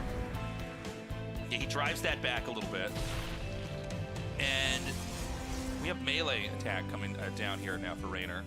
Don't know if this is going to do that much. These Queens are in a really far forward position. There's Lings ready for a counterattack. Looks like he's going to send some to the main. Oh my god. He's got to put a Spore Crawler in that door, man. Yeah, Protoss needed a door. Artosis was right. Lings are going to come right back down to third base, probably not expecting the natural expansion to be wide open again. Classic just now warping in a Stalker to bottle that up. God, can you imagine if those Lings just ran right back into the main or the natural expansion? It'd be such a headache here for Classic. Yeah. 2 times now Classic's basically had his entrance open, which is kind of wild. We've got more gateways coming down here. The third base is really kicking in right now for Classic. He's getting Blink and attack as well. And Zerg's taking the 4th base. You know, on this map, you basically have 4 bases that hug either the top or the bottom, depending on where you are. And it's honestly the 4th base that Reynor's taking here. It's pretty hard to actually like deny. Like that base is so far away from where the Protoss can attack from that I almost don't know if it's worth trying to go down there and hit it. These Oracles have gotten really nothing done. One of them just falling right now to a great Queen surround there by Reynor as Classic is powering up to what we basically expected from him from the onset, which is 6 gates plus 1 Blink and Storm. Adding in additional gateways now, and the Robo is continuing to power up. And normally as Classic, you're expecting it to be doing this from a little bit of a better position. You know, you're hoping that your Oracles get a couple more drone kills. You're hoping that those 4 Adepts you made earlier on, you're able to trade those out relatively efficiently, maybe take down 3 or 4 drones with them. So far, Reynor's been doing a very good job of parrying everything the Classic is throwing at him, and part of that is because of those Link counterattacks. And look at this, Tasteless. He's taking the gold base. Yeah, I like the gold base there. You know, I don't know if that's going to be checked. We've had a lot of games where people kind of rush into that gold base and try to take it. We got to see if Classic's going to look there or not. But right now, Reynor, I mean, he's got, not only that, he's got 5 bases on the bottom here, and then that gold base on the far right. So, like, Reynor is just rushing into these expansions. Lings are going to come down, and I think you want to just try to generate threats here, try to keep Protoss back. He has another group of Lings at the bottom, right over here. And, you know, if Protoss leaves either the 3rd or 4th base unattended, he's going to go in there and try to punish that. Depth gets surrounded here on the top right. We've cleaned up very quickly. And it looks like, just judging by the production tab, Reynor does have the pieces. If he wanted to get set up for some kind of lurker late game, he could. But I think before that happens, he's probably going to try his luck with something like a Hydra Ling Bane timing attack. +2 melee is getting queued up. Baneling's speed is also being researched. As Reynor, maybe a little bit ambitious moving out before all of these key upgrades finish, is going to get caught by Classic. A lot of units are shaved off, and it's actually Classic with these additional gateways and the Prism who's going to be doing some damage. Okay, so we've got the gold base. Look, Zerg can part ways with this expansion. Okay, like this is, you're going to be fine with that if you have the gold base and you're taking everything there. And I think Reynor's going to basically try to set up a surround. He's got stuff on the bottom. We don't quite have any of it on camera, but if you look at the minimap, you'll see he's ready to try to sandwich this. Yeah, there's forces in the natural, in the third base, and then also just roaming around the center of the map where Reynor's trying to keep the elements of surprise. Hydra speed is done now. +1 range weapon is going to be finished very soon here for Reynor, but still a little bit away is Baneling's speed. I'm not sure how many Banelings we actually have in the mix already here for Reynor, and it feels like he's not super confident in exactly what the potential of his attack is going to be. Of course, being maxed, you're going to go for it here as Reynor, but he's already getting set up for the next stage. He's adding in the Infestation Pit to go into Hive, and meanwhile, Classic, he's doing the same thing. He has his eyes set on the late game, adding in the Fleet Beacon and the second Stargate. Yeah, we're getting into a pretty epic macro game here, but I think Reynor's going to be striking first. Oh my god, this Archon somehow lives. Literally lost all its shields and then barely gets away. But there's going to be a lot of damage coming out here. I don't know if Classic's going to be able to do much to activate himself. The Warp Prism's at the very, very bottom left. I don't know if it's going to get in there or not. It looks like, oh my god, those are incredible storms to have. Completely denies the Banelings. Yeah, and now Reynor's going to be coming into the triangle base. Warp Prism does get taken out in the main base of Reynor. In the meantime, these Banelings are going to be fishing for these probes a little bit, roaming in, able to take down double digits. As the armory, it's starting to peter out a little bit here for Reynor. He's taking some very good trades. Probably even going to get this Nexus as the Hydras, yes, are going to try and focus it down. Oh, no way. Is it actually going to survive those Lings? Why is it not attacking the Nexus? I can't believe that. No, the Lings, they didn't stay on the Nexus. It's going to survive with just 74 HP. I can't believe that. Yeah, that's surprising insane to me. The income differential could be so much greater if that Nexus had fallen. Well, if he had killed the Nexus, I mean, I think the next wind-up and attack would be huge. Now, he's going to go for it again anyways. In fact, Classic may just end this game again anyways here. Now, the Nexus is not going to regain shields in time for it to be meaningful, if that makes sense. Like, he's going to have to basically have his army in front of this because any damage over there is going to be fatal to that Nexus. Yeah, with no static defense, it becomes so much harder to actually defend this position here for Classic, as Reynor finally will take down that Nexus. Behind this, Classic, he's starting a transition into carriers. +1 air weapons and shields also being researched. Now, carriers, they play very different from Tempest. When you make carriers in a situation like this one as Classic, you're kind of looking for a fight. The Tempest are these units that are very slow, have a very long range. They like to try and chip away at the Zerg army in a long, protracted battle. Right. With carriers, you kind of want an explosive fight here as Classic, but it's almost like he's limping into that stage, having lost that fourth base. It is setting him back a ton. Okay, nice storm, gonna drive him back. Remember that, Protox is eventually gonna have to push out and kill Zerg here, and we're so far away from that right now. Like, Reynor's just so overwhelmingly present on this side of the map. It's extremely tough to deal with. He does get the block this time. And the Lings are gonna have to run back here, but like, yeah, Reynor is just continuing to grow. This gold base has never been scouted. I mean, at this point in time, Classic's like barely been able to get on the map. It's Ultralist Den going down for Reynor. Gonna move in again, spot this Nexus. And yeah, he actually got the cancel. Yeah. He can. Well, I think at this point in time, you can trade inefficiently. You just want him to be on 3 bases forever. Like the natural's gonna mine out, the third base is gonna mine out eventually. And at this point in time, Reynor's getting deep pockets. Like, he's maxed out, or will be in a second, but his income is spiking up. It's an interesting position, though, because the standing army for Classic is powerful. These trades haven't been very efficient for Reynor, even though he was able to take down that fourth base and hamper the income of Classic quite a bit. There is an edge case scenario where Reynor comes in with another attack because he is maxed, but he doesn't have the critical units like those Ultras, which he just built the Ultras Cavern for. And Classic is able to take a big victory with these carriers and ride that momentum just to a game-ending counterattack. I feel like if I'm Classic in this position, that's kind of what I have on my mind, is let's just take this next fight as clean as possible and see what we can do with the army that is left over. And for Reynor, it's kind of like he's going to be trying to... Oh, he's actually just going to go for counterattacks. I like this a lot because you kind of want to shave some of this supply away to make room for other units before this next engagement.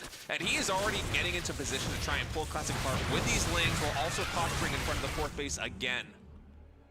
Okay, he's running up here again with these lings. Nice. Actually, some of the best storms ever on lings that I've seen. Completely shuts that down, so there's no counterplay there for him. 60 lings falling to those 3 storms. That was insane. We did have 1 carrier get abducted during all of that, but still, 5 carriers with +1 air weapons and shields is a strong force in the sky. The Protoss is basically done, like getting each of the pieces of the puzzle here. We've got 1 more Archon Morphine, and that's going to be basically it for the army. Maybe he's going to get another one after that, but all Reynor wants to do is keep counterattacking. Reynor has so much of the map, it's insane. The Zealots are now going to see this gold base. This gold base is almost mined out, by the way. Yeah, I mean, even if Classic had known, though, earlier on, he hasn't really been in a position to do anything about it until, frankly, this moment. This is really the first time that he's maxed out, and he's like, okay, I can't afford to throw some Zealots across map and try and get some damage done. So he's going to send in another group of Zealots here to this gold base, which, as Tasteless said, is mining out. Meanwhile, he is gunning for just 1 fight. He knows that Reynor probably has a bank. If he can take a decisive victory right now and make it difficult for Reynor to remax, this could be a Classic win still. I mean, if Classic's going to do this, he has to do it with what he's got now. This is an extremely sophisticated army. He's basically been building up to get this the entire game. We have a couple small ling run-bys here to basically keep him back. And you can see now with the extra minerals, he's just going to throw down a lot of cannons here. I mean, you might as well just have enough where you can defend this while still pushing. And Classic actually going to retreat fully. Will he push again on the map? It seems like he is. That supply freeing up for Reynor is going to translate into 4 Ultras joining this force. And let's not forget that these small groups of lings with adrenal glands, with their melee upgrades, have been able to pick up some immortals, some key infrastructure here for Classic as well. Static defense has been going down. Probes have been falling. 10 more are going to go down right now in this moment. These Ultras, they're quite good against the army that Classic has right now. It's really just the Archons and the 1 immortal that are going to pack a big punch into them. So, you know, Reynor, these trades, they aren't very efficient, but he's, again, hindering the income of his opponent, and he's fine-tuning his composition to be even better versus what Classic's got. Right. And so, you know, now it's going to be a lot more Corruptors coming out here. He basically had to trade some of these Lings out and Banes out to get the next tier of units, which is going to be a lot of these Ultralisks. We see the Corruptors hatching right now. Meanwhile, Classic has this slow drip of Zealots that he's just sending out to various parts of the map, like this gold base, to clean this out. Honestly, not the best move to, you know, use Banelings to try to clean that up, but I guess you take what you can get. Meanwhile, the push is coming out here from Classic. Classic is only 60 probes, and he is nearly maxed. A ton of upgrades are finishing, including +2 air weapons, which is going to make every single interceptor so much more effective. Classic is going to try and win this game in basically 1 punch. He wants a knockout blow. He wants to basically neutralize the bank of Reynor by just having a decisive battle where he wins absolutely everything. This army is so massive, Tasteless. It's all going to come down to this fight. He's coming in now, and these Corruptors are on top of these carriers here. Storms are coming down. It's not clear what's actually happening on the ground. I can't quite tell. Okay, so the Archons and everything else the Classic had did drive that away. Now, Reynor is remaxing, okay? When the push is coming through here, he's going to take this hatchery out. He can then go right down to the bottom right, and it's going to be a flattened Reynor if Reynor can't stop this. That victory was so decisive. Reynor has 1 more shot. He's remaxing on 8 more Ultras. Corruptors are coming in. These key upgrades for Reynor, they are not going to be done by the time this game is decided. Classic, he's continuing to max out. I mean, 54 workers. This army is absolutely massive. Reynor has to wait until these extra Ultras are done before he can go in for the engagement. but Classic's been already able to take down 2 additional bases. This hatchery's going to go down as well. The armies that you have on screen are effectively the armies that are going to decide the fate of this game. There's no more mining happening on Reynor's side of the map. Classic, he does have some more incremental income coming in, even with just 54 workers, and he's actually just going to recall. This is so smart, Tasteless. So funny. He knows this is a win condition. He just has to defend. Yeah, he's got some of his stuff still back here. The recall isn't encompassing enough to take everything home. And Reynor might try to punish that by coming in here and trying to kill this off. But, Classic's now relocating. And Reynor just doesn't really have anything economically. I mean, if you look at his minerals at the bottom of the screen, it's abysmal. Drones, long-distance mining. And now, Classic doesn't have to do anything, right? He can just stay back and defend these expansions and then wind up and do another attack like that. All right, Raider's going to attack in again, but there's almost no support for these Ultras in Classic. That was a rough early game, a rough mid game, but he was able to navigate it to a victory. And it all came down to that one decisive battle. He had a very low worker count, so the army was absolutely massive there. And we all saw that there weren't that many Immortals on the ground to deal with the Ultras. Yeah. But we had so many Archons. That was like a screen worth of Archon.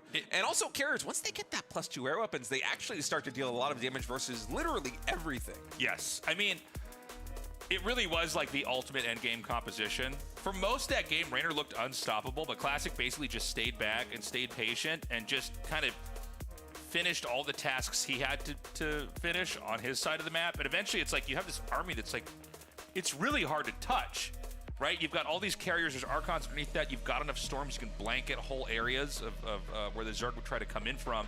And then it's like just this death ball that goes from location to location, wiping it out. You don't care about a counterattack, because if you take out all the Zerg's bases, you can go back home, you just wait.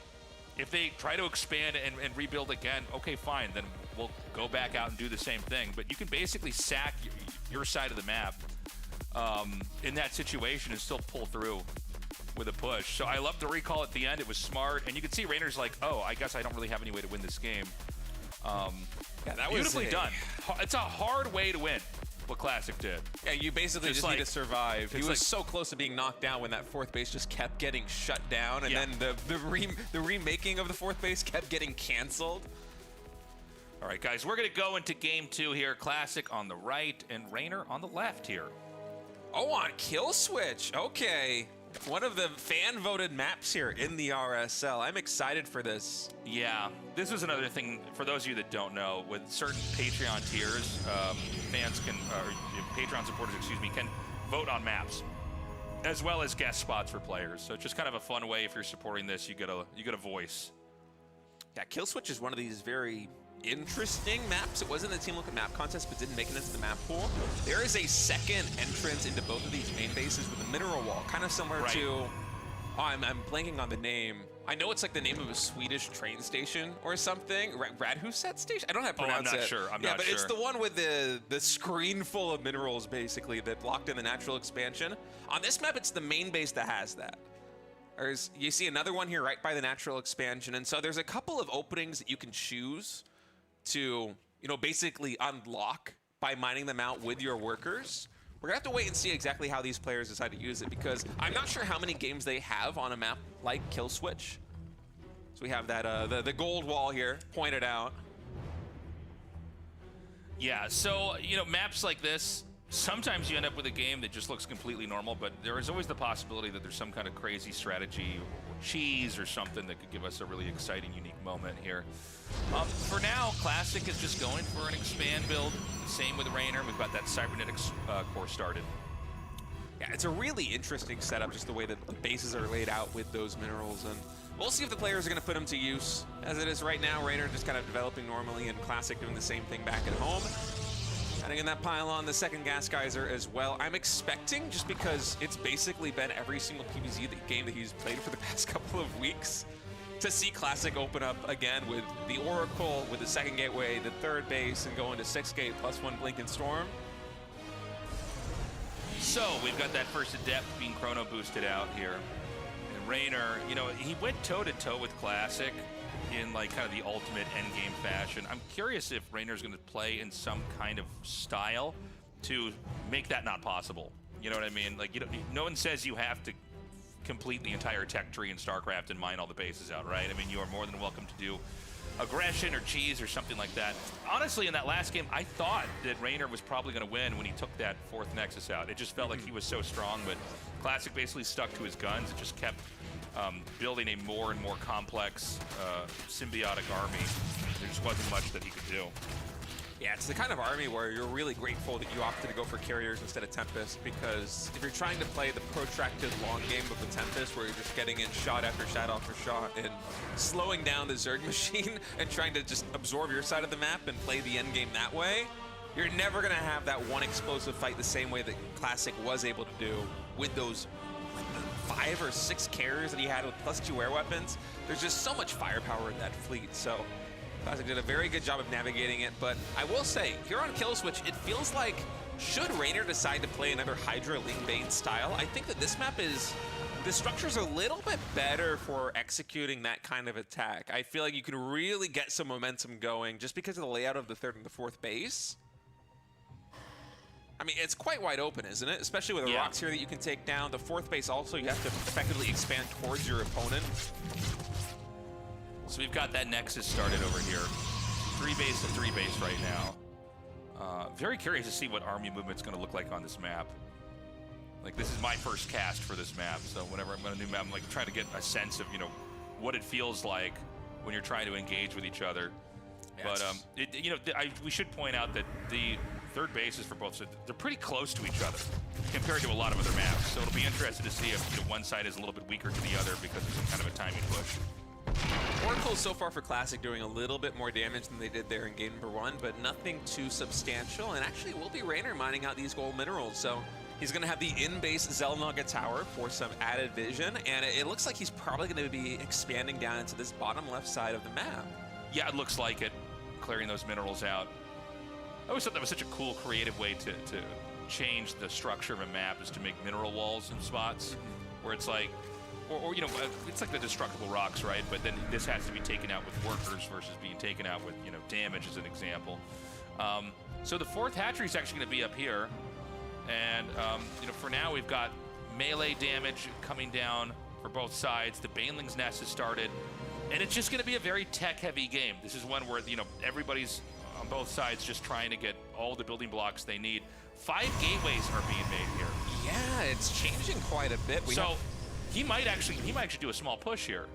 I think he's planning on it, but it looks like Reynor is also looking to do a Baneling bust on the 3rd Nexus of Classic. He has been making Lings basically non-stop for the past few minutes, and Classic is setting up a proxy pylon right here.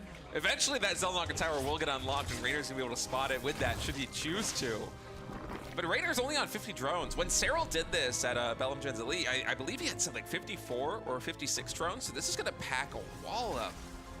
Should Reynor decide to go for the attack, but you know, Reynor doesn't even really need to move across the map and try and bust down Classic. It's Classic who's almost setting up for an attack into him, right? We have Blink +1, even more gateways going down right now. I wonder if Reynor's going to regret mining this out. He might. I mean, can you just imagine warping in like you know, 10 charge lots and just sending them into the main, and the kind of chaos that's going to create? I think it would be fine if Reynor was already taking these bases here in the bottom, but that's neither here nor there. As Classic is already pushing in the center. That one queen through transfusion is going to somehow stay alive. And Reynor, he now knows what kind of game he's playing. This is a lot of pressure being levied by Classic. He is not going into Storm. He's not going into a fast 4th base. He wants to get some damage right now. That stasis trap triggering on a ton of these links, basically forming a shield, especially with a slowdown zone just to the south of it. And now Reynor, he's going to come into the 3rd base with these Banelings. Is Classic watching? He's going to come in here, and this is going to wipe out every single probe at that expansion. Meanwhile, Classic's continuing to put the pressure on. You know, he's not done yet, but man, this counterattack from Reynor is just brutal. Yeah, that counterattack almost certainly gonna be able to take down the 3rd Nexus in addition to the whole mineral line. Classic, you can see he's trying to run back up. Oh man, even catching the queen on the high ground with that stasis trap, but there are just so many Lings with +1 melee. The Oracles went back home to try and deal with the situation there, and now these Stalkers, they're all by themselves. Yeah, I mean, this is just such a punish. There's so many Lings that are hunting those Stalkers down. And Classic is limping through this game at this point in time. The proxy gateway hasn't even really been used. It's been a bit of a dud here. In fact, it's going to be spotted by these Lings, so this is no longer going to be a factor in this game right now. But, you know, Reynor seems to be big enough. I don't know if the Classic can really do anything. A lot of it's going to come down to control. Classic basically needs to win with his Stalker Ball right now. He is not rebuilding a third base. Let's keep in mind that Reynor, he committed a lot to this. His word count's been low, so he doesn't have a lot of resources to play around with. He has to dodge these stasis traps. He has to be very careful about these oracles as Classic keeps pushing in once again. And you can see now the Stalkers are going to try to back up a little bit. The Lings are going to come in here for another surround. They don't quite get the angle. He actually sets off the stasis ward. And remember that the Oracles, they can just throw down another stasis trap again and again and again. So there's going to be this tug of war over here on this side of the map. And the Queens are starting to get thinned out. The drones are getting pulled. It's just going to be the most insane Stalker push that just barely allows Classic to do this. Classic's just making Stalkers back at home. It's going to be non-stop Stalker movement coming in here. The Lings set off the stasis ward again. The hatchery goes down. Yeah, the hatchery goes down. It feels like Classic just has this critical mass of Stalkers where Reynor can never get the damage done fast enough to get to Stalkers with Blink on cooldown, right? Like, Classic, he's gonna blink the first row of Stalkers back, then the second row, the third row. By the time that Reynor's getting to the ones where he can actually deal meaningful damage, the cooldown's already up. You're not actually getting hull damage in on any of these Stalkers. Look at the HP bars. Only a couple of them are in the yellow or in the orange. And Classic, with his control, it is just a wall of units that the Zerglings cannot get through. We're adding some Hydras now into the mix, which is some much needed ranged DPS. But Reynor's got no service area up until this point. Classic is breaking through. They're just, that's it, GG. That was so sick. Wow. Ooh. I want to run around the block. I want to just lay it out and just start bench pressing stuff. I'm just, it was so sick. I love the way that ended. I thought he was actually totally screwed. Yeah, he was completely all in. Yeah, but it's like there's just enough Stalkers. Lings are kind of the worst thing in that moment because they'll get up there, they'll do damage, but the Stalkers can always blink behind them, right? And you know, some of those Stalkers that get all the way in the back, some of their shields are going to regen. You know what I mean? You just start to have like enough damage that it snowballs the fight. Whew. Sick. Yeah, that was good. An electric series. Guys, listen up, all right? Whatever stupid clothes you're wearing at home, knock it off, okay? And start buying some RSL merchandise. We've got hoodies, we've got t-shirts. We don't have underpants yet, but we have mugs, okay? And I know you probably drink some liquids, so you can put your liquids in that. If you're a Patreon supporter, it's 20% off. What? That's right. 20% off. It's like the 4 a.m. infomercial that comes on after That's the such a good deal. It's the infomercial that comes on after the cartoons have stopped playing as a kid, and you're just like, I guess I'll watch this because this is on TV right now. But yeah, if you want to support the RSL, check us out on Patreon. And of course, if you're a patron member, you do get 20% off on all of those, that great merchandise. In addition to just the traditional Tasteless Threads merch too, you got like the APM. The APM, like the wrist X-ray and all these other cool shit. Yeah, we got a lot of cool stuff on there. I think you'll like it. And why don't you check that out while we go on this break? Because when we come back, we're going to go to the losers match, another PVZ. We'll see you in a little bit.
Thank you for waiting, everybody. We're back, and we're ready now to go into this losers match. Scarlet versus ShoWTimE coming up.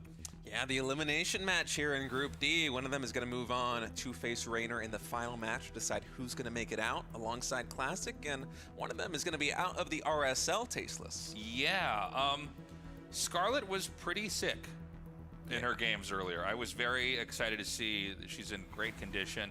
ShoWTimE looking very strong as well, though. This should be an interesting one. Yeah, I'm just excited to get this game started here. I don't know. Do you think there's a clear favorite here?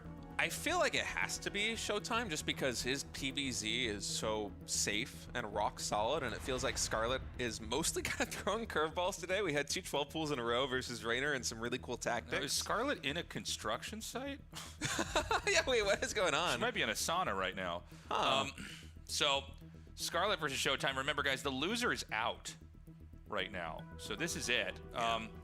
We had an incredible series back there with Classic. I still can't stop thinking about it. That was just such a great game, too. Classic actually managing to just snowball that game with the stalker push. That was so cool. He just finally reached this breaking point where there's so many stalkers that the Lings literally can do nothing. It was pretty cool. Like, he's up against the ropes. Reynor is, you know, winding up to try and end the game on 50 drones with just Lings and Banelings. Yeah. I kind of was just expecting him to keep doing the same thing that he did in the GSL finals, and he's done in other PBZ games in the past where he does the same kind of, frankly, boring, like 6K Blink, +1, Storm, we play defensive, we take a 4th base, we had a 2nd Stargate, we get a Tempest. It's very, it's like a railroad track that you go down. It's a slow cook of a victory build. Yeah. It's a slow cook, and so I like him mixing it up like this. That made the game very exciting, and you know, ShoWTimE's another one of these guys who, He doesn't do it the same way as Classic. He has like, and I hope we get some macro games between ShoWTimE and Scarlet because I would love to talk about this some more. But ShoWTimE, one of the exciting things about his approach to PvZ is that generally speaking, he has a ton of different builds that all look the exact same up until a certain point. And then there's just like the wildest thing that comes at you. Like, it'll look like a normal build. He'll like warp in stalkers on the front line to make it seem like he's going Blink, and then there's just like a ton of +1 charge lots flowing into all of your bases, and he completely decapitates your eco. Those are sometimes the scariest builds, where you have like, it can look like anything, but then you have, you know, 6 different ways you could tech out into that.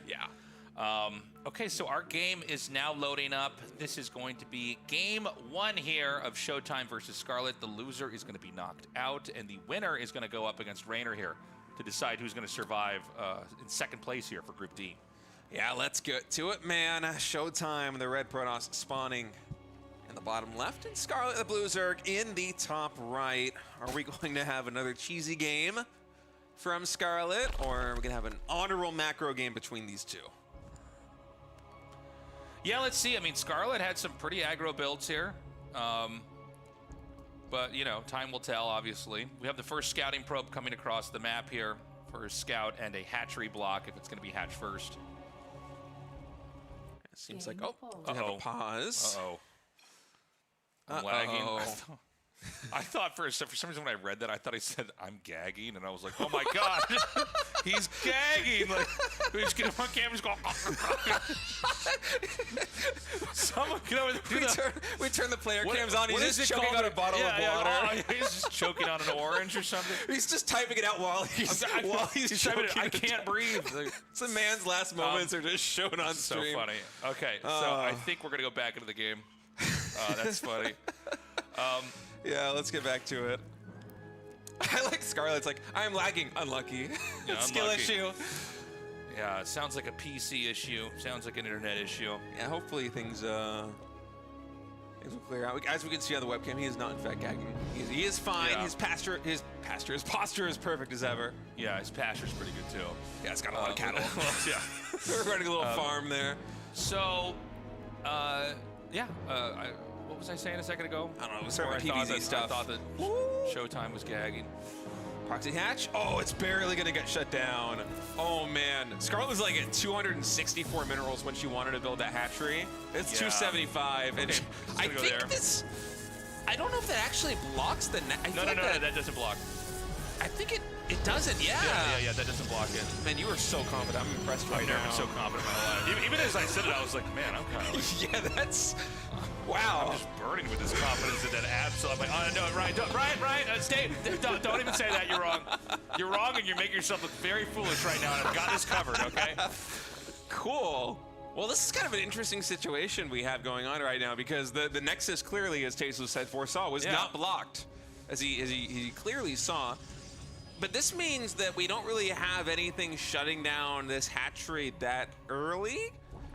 And the pull isn't particularly fast. It will be finishing around the same time as this hatchery in the natural expansion of ShoWTimE.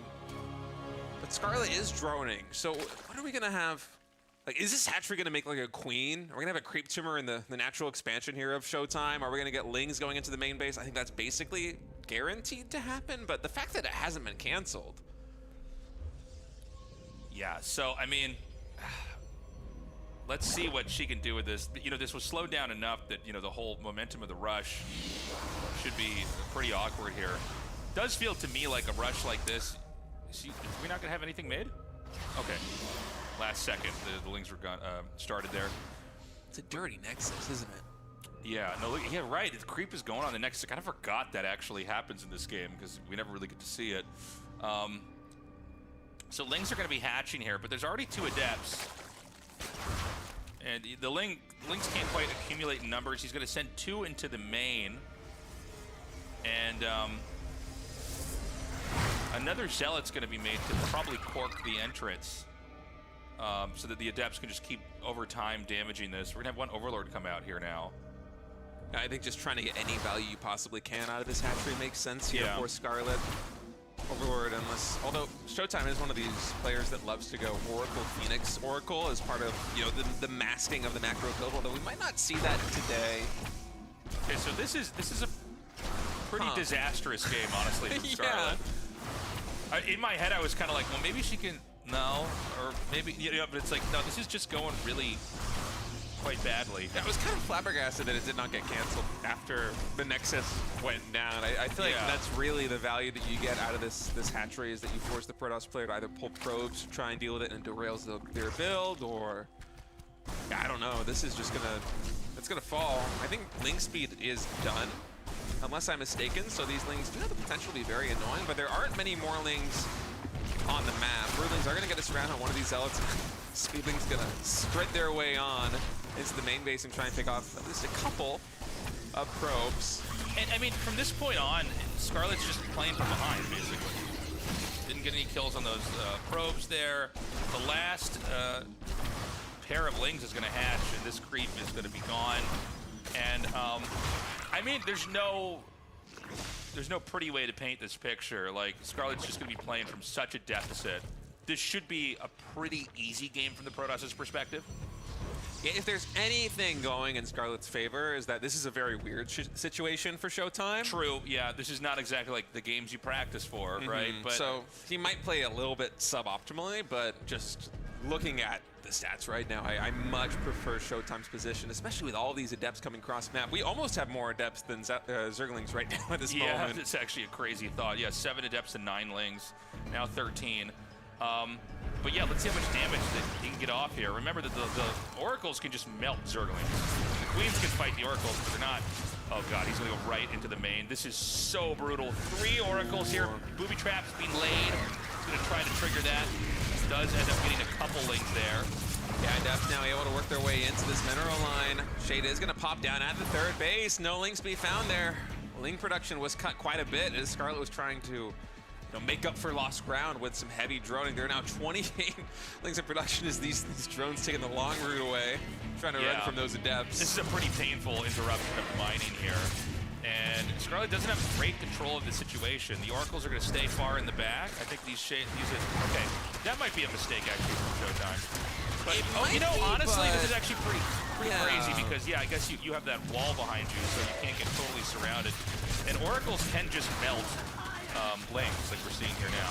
Yeah, I mean, it's not a cost-efficient trade by any means, but the Adepts, they got their job done already, right? You know, Scarlet is on the path to stabilizing. 7 Adepts for 33 Lings and 4 drones is quite nice there.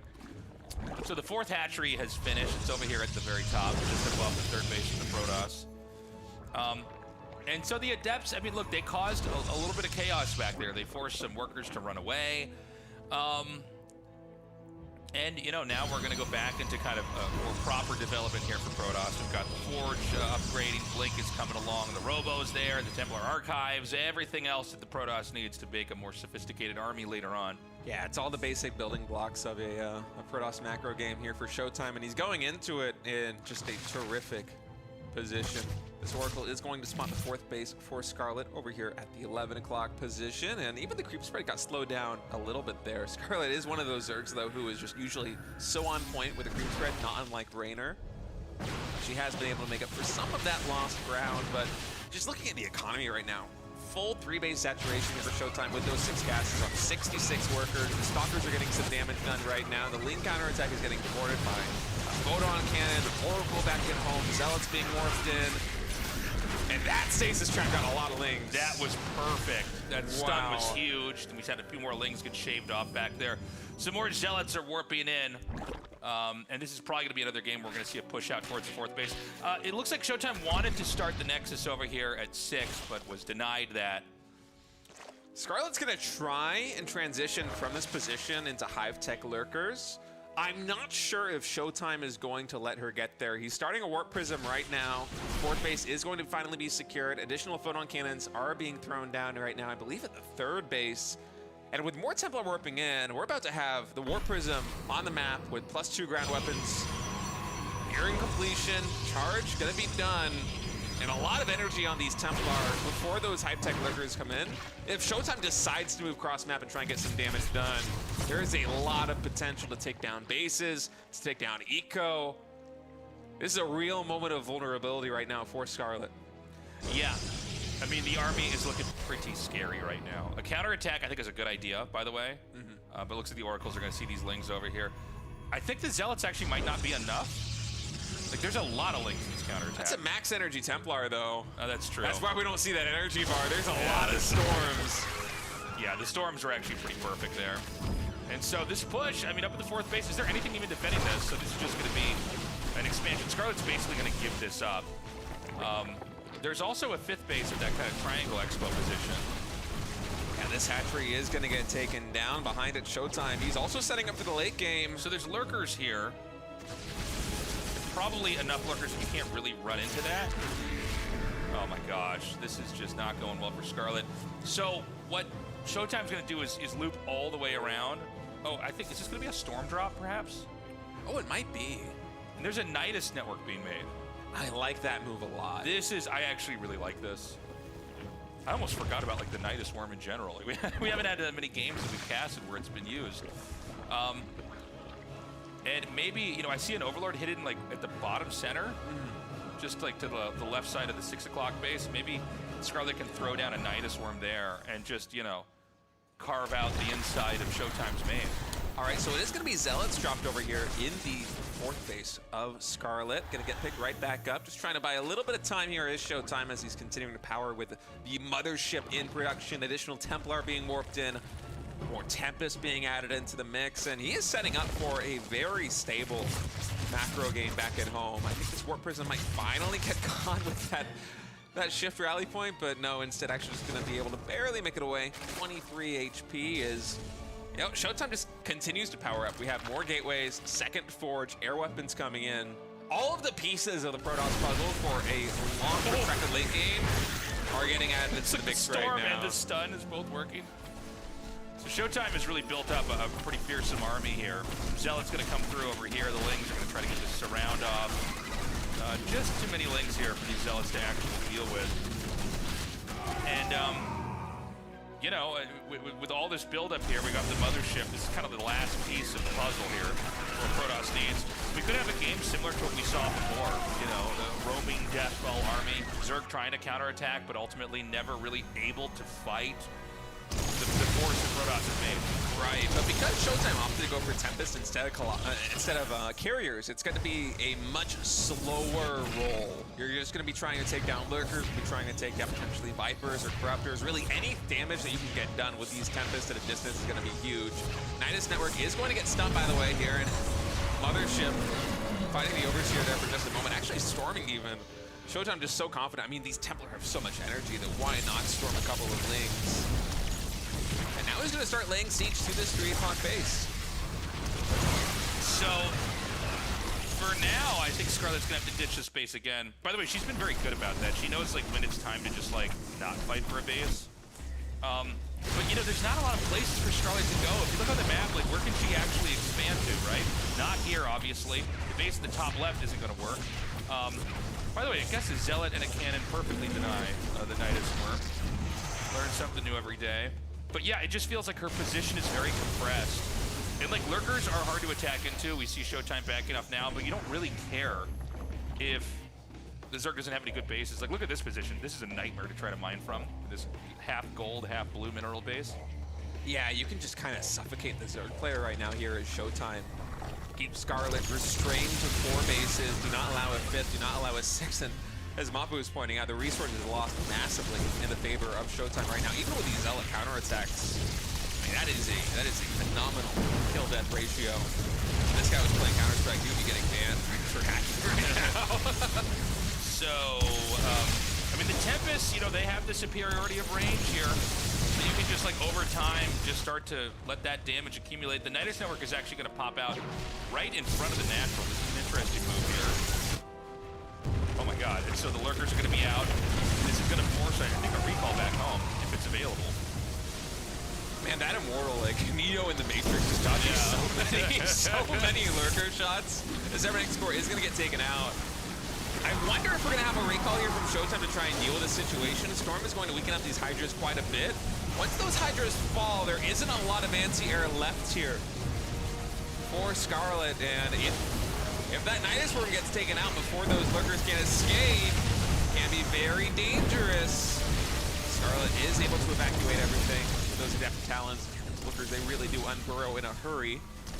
But this is good for Scarlet. She's kind of able to get the pressure off of her back and is now being able to secure, you know, the expansion at the 11 o'clock, the one down closer to the left center of the map. These are bases that she needs if she wants to try and equalize this, because ShoWTimE has been able to amass such a bank. Yeah, I mean, this gets cleaned up. That did get the heat off of Scarlet for a little bit. So she's, like, reached out on the map. She's taking more bases. But, again, it's this Protoss death ball. Like, almost all the upgrades are done. We're getting Immortals and a Templar mixed in with the group. And is Scarlet going to push out again? Or, excuse me, is ShoWTimE going to push out again is what I meant to say. Yeah, I feel like you probably want to right now as ShoWTimE. Scarlet hasn't shown anything that really can pick off the units that you've got in the air, but there is a little bit of uncertainty in terms of what Scarlet might have remaxed with. After losing those units, there might be a swell of Corruptors, there might be more Vipers out on the map. There aren't, but ShoWTimE doesn't know this, and so for now, he's just kind of playing conservatively back at home, getting additional upgrades, securing his position, adding in a ton of static defense. I think he doesn't want to find himself in a position again where he wants to get aggressive, and Scarlet is able to deploy Nidus Worm and just completely force him back. That's why we have almost double-digit photon cannons getting warped in a moment ago. Okay, oh man, watching those Zealots run into those lurkers was a little scary there.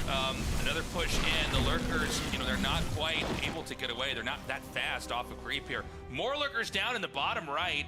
ShoWTimE in a very defensive posture. I mean, Scarlet's basically shaken ShoWTimE off from the position that he had that was almost oppressive earlier on.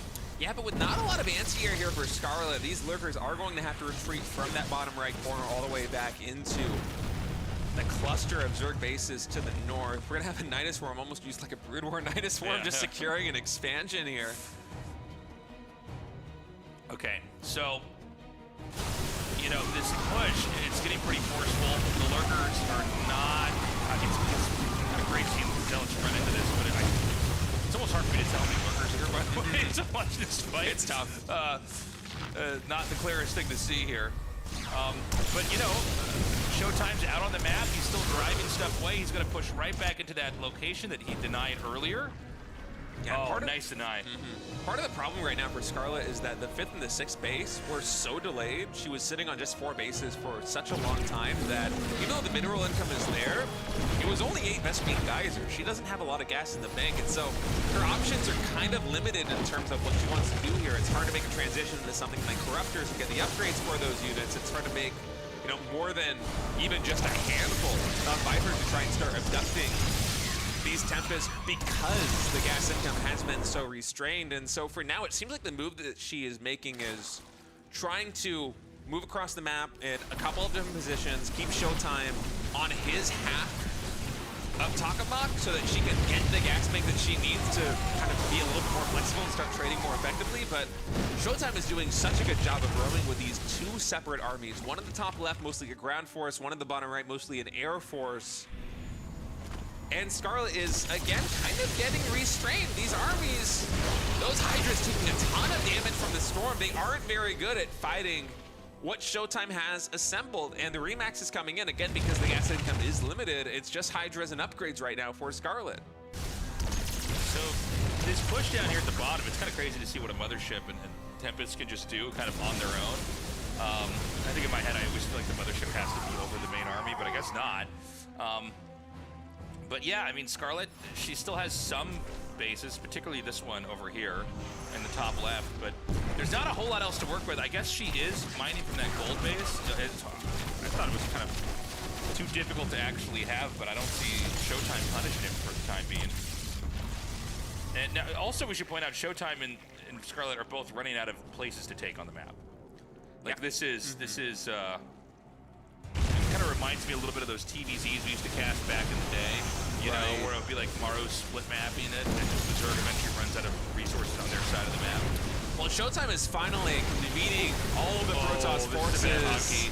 Yeah, those Hydras getting caught. Scarlet, she's double expanding to the left side, but the entire Protoss armada is here. All 100 plus army supply is clustered in this top left quadrant of the map because this is where Scarlet's mining bases are. ShoWTimE would love to take a couple more out. He is going to settle, at least for now, with that gold base.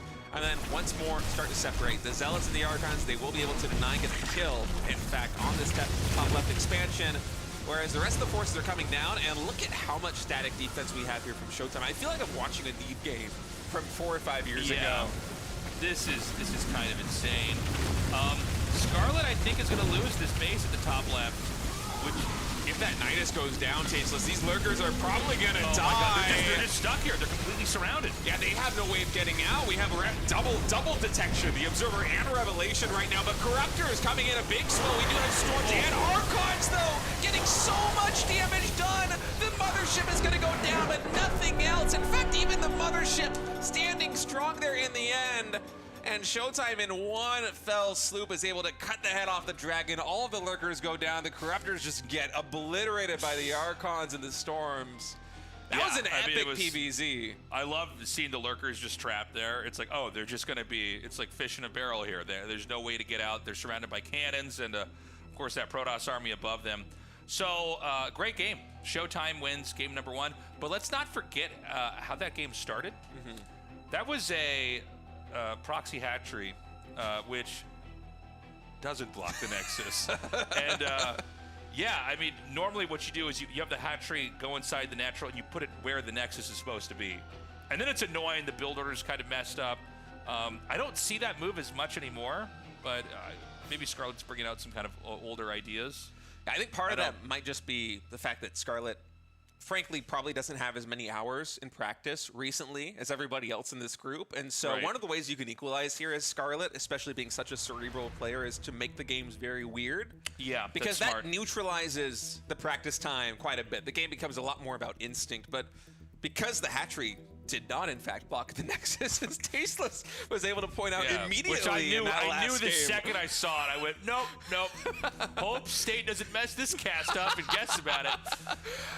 Yeah, I mean, ShoWTimE was just able to roll with the punches. The hatchery got effectively nothing done, and ShoWTimE has one of the better late game PvZs in the world, frankly. Yeah.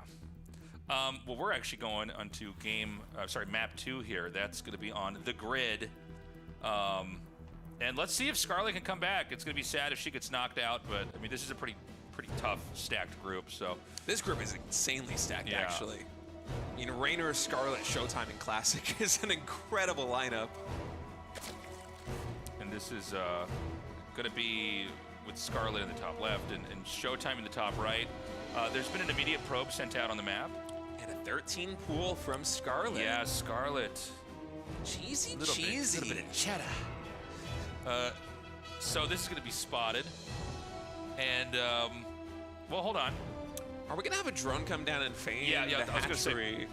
you want to stay down there and try to block the hatch, but that means you don't know that the spawning pool is actually really, really early. And right now we have a gateway coming down here, gas. Excuse me. And, you know, with a gateway on the low ground like this, is there a way that you can punish this with a pool this fast? I think you might be able to, especially with no gas here from Scarlet. I'm wondering if there's a possibility we have a drone pull with this one. Sometimes you'll see people do, for whatever reason, I can't remember what it's called, like, oh, drone drilling on the wall. Drone drilling, yeah. Where you try to basically tell them to gather minerals, usually the natural expansion of the Protoss, so they all bunch up. Ooh, it's another hatchery. Tasteless, this one also does not block the Nexus. I've got this. This one also doesn't block it, in case you're confused about that. So, I mean, at this point in time, when you see the hatchery, you're like, oh, I'm getting cheesed right now. This isn't all in. The Lings are inbound. Scarlet with some really interesting moves here today. There's one Zealot being made. The probes, you could see, it's ShoWTimE kind of thinking in real time. He was damaging it, and then he's like, no, wait, I need to send this probe back to mine. The first Zealot, does that get out? Yeah, that's not going to get out before. Okay, so the Zealot, obviously, you can fight anything single file.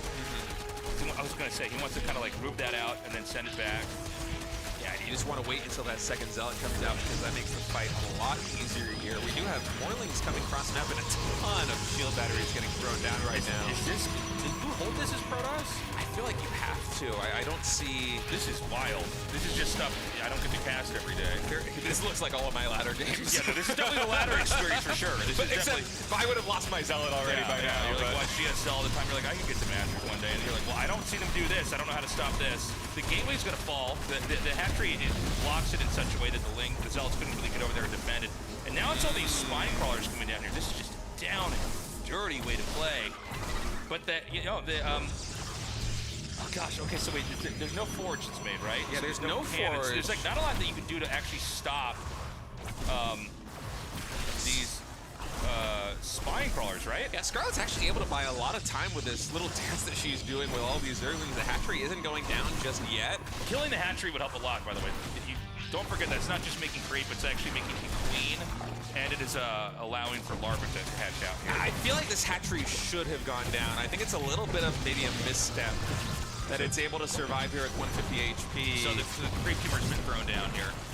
Yeah, that's going to be able to, you know, keep these spine crawlers alive once the hatchery eventually does fall. As finally these stalkers are able to take it down. Broodlings not going to get too much done, but keep in mind, energy, it is a resource on these shield batteries, and because there is no nexus, despite the fact that the hatch block did not block the nexus, you cannot energy recharge these shield batteries. The energy you see on them is what you get. It's why we have so many more batteries getting thrown down.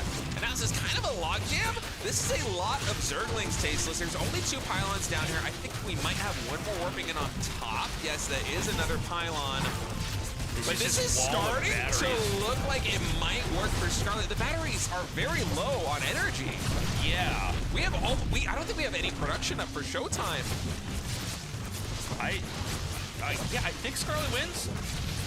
This is a wild game. This is just, I've never cast this interaction before. Immortal starting in production. Okay, now the Immortal actually could make this work. Yeah, the Immortal can turn the tide very easily. Well, Scarlet is expanding. Oh, yeah. I think probably just for the larva, frankly. I don't think she wants to have a clean injector back in I think she has the money for the hatchery. Might as well put it down there. But was that an overextension?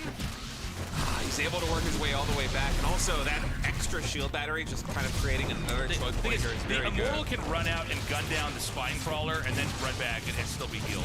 Yeah, I think ShoWTimE might just barely be doing this. The shield battery, not the shield battery, the War Prism, once it is done, is going to add so much micro potential here. The Immortal now is trying to get in range. Scarlet knows she basically has to try and shoo that away, but really do very much about it with just Lings. Immortal does not have to respect the Spine Crawler at all. And when that last Spine goes down, I mean, this is just like a pretty straightforward game. You no longer have this like extra damage, but he actually targets Queen. The Queen ends up getting away. This is a hell of a game, man. So now I think you get the Warp Prism, and then you send the Immortal out, right? I think you just go kill him. Yeah, you just move cross map and try and bust, because I don't know. I mean, ShoWTimE is building an observer right now, so we can clean up this creep. But if I'm playing this game, I'm like, all right, let's just. I don't want to expand and have this go into a macro game. I want to go next as soon as possible. And I think ShoWTimE feels the same way. He's adding in 2 more gateways. The Warp Prism makes this so difficult for slowlings, especially, to try and get damage done. Yeah, that's actually a good point. You can just never confirm the kill. I kind of forgot they're actually slowlings too. You're right. So I mean, it's hard to quantify how behind Scarlet is. That being said, it's not like Protoss got their expansion up, but Protoss has like, you know, I think all the tools necessary in the kit to basically go in here with a win. I think this is going to be 4 gateways. We have 2 more in production. Yeah, and so I like that. Initially, I thought, oh, you want to try to expand now, and it's like, no, you just go kill him. He is expanding, though. Oh, he is going to expand. Okay, never mind. It's just 4 units in the Prism. Now, I was right there with you. I was thinking that, oh, well, we just move cross map and kill him. But this has been such a weird game that ShoWTimE probably doesn't know exactly where he stands relative to his opponent. Yeah, a lot of times there's like a very clear way to play the game that's optimal, but I think this is probably kind of feeling through the dark a little bit.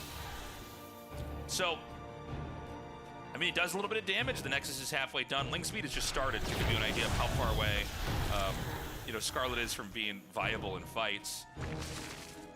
It's a lot of droning. Honestly, I wouldn't mind just seeing the second Immortal. Okay, never mind. We're just going to push. I was going to say, just get 2 Immortals, send the Warp Prism out, send all the stuff you have that can fight, and just like take a fight on the map.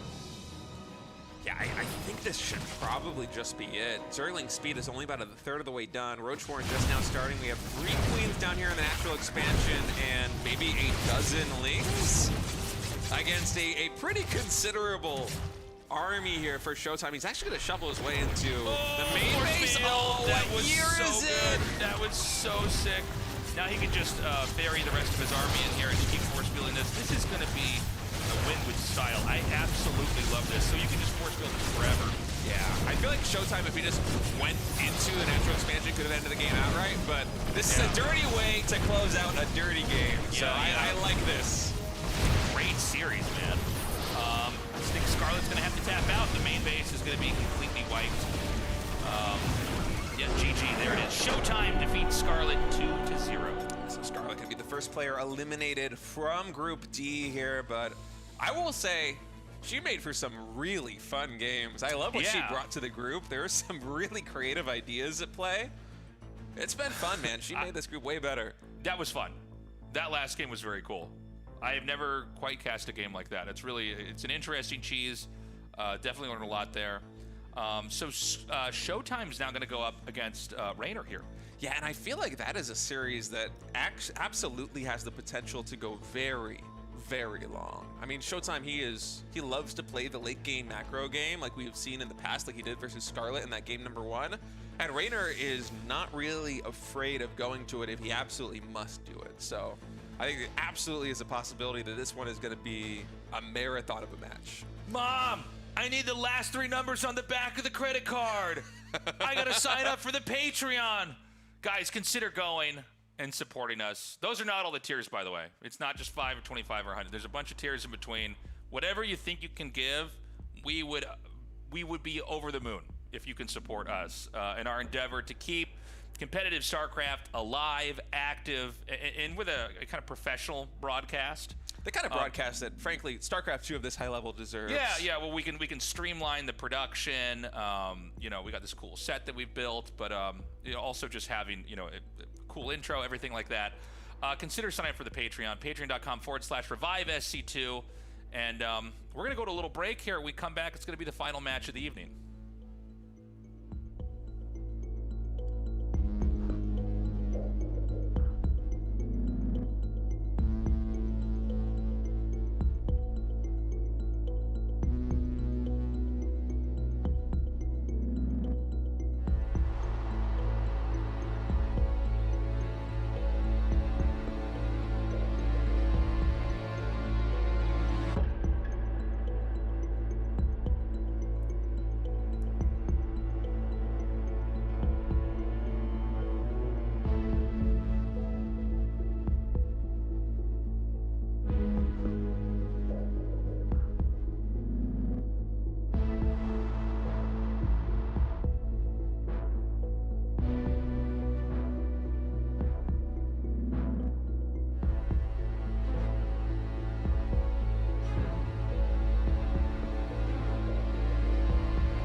Welcome back, everybody. It's time to close out Group D here. We only have ShoWTimE and Reynor left over. One is going to get eliminated, and the other is going to be moving on. Yeah, it's been a long journey here in the round of 16 to decide the 8 players that will be going to that double elimination playoff bracket. And a group as stacked as this one, it's kind of a shame that only 2 players can make it, but that is the way that it's going to be.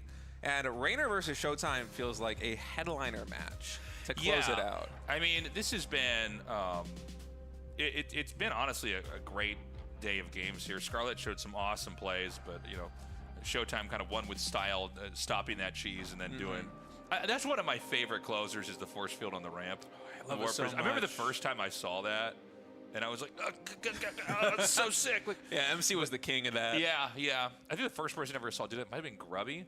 I remember just casting some tournament, and like when I saw that happen, I was like, of course. Like I'm always thinking of force fielding, stopping stuff from coming up into your own main, but you can do it there. Similarly, when the Ravager came out and they showcased it breaking force fields, like I started crying. I was like, no, my era's over. Anyways, we got this match coming up, and it's gonna be pretty hype. ShoWTimE looks really good today. Like he looks even better, and I think he's a great player. I think he's very strong, but he looked really good. So I feel like Reynor almost always has a little bit of an edge over ShoWTimE, but ShoWTimE is 100% capable of winning a series like this one to advance. Well, we saw this with Hearthstone the other day too, but like players, a lot of the Protosses right now, they're going for a long game. They're not doing any kind of like 2-base cheese or some kind of timing push. They're like trying to get up to 4 or 5 bases and eventually get into like air attack, get carriers, get Tempest, get a mothership. And we'll see if that's going to happen this time around.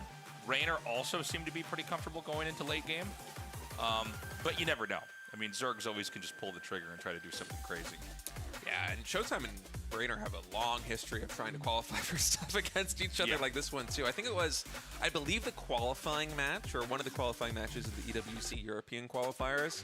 I got to cast that with Roddy, I believe, Reynor versus ShoWTimE, and I mean, these guys just go neck and neck. Like, every series like that is always so close, and ShoWTimE, frankly, has a ton of tricks up his sleeve if he decides he wants to deploy them here against Reynor. So this is going to be a fantastic series. I can already tell as we have Reynor spawning in the bottom left, ShoWTimE in the top left of Persephone.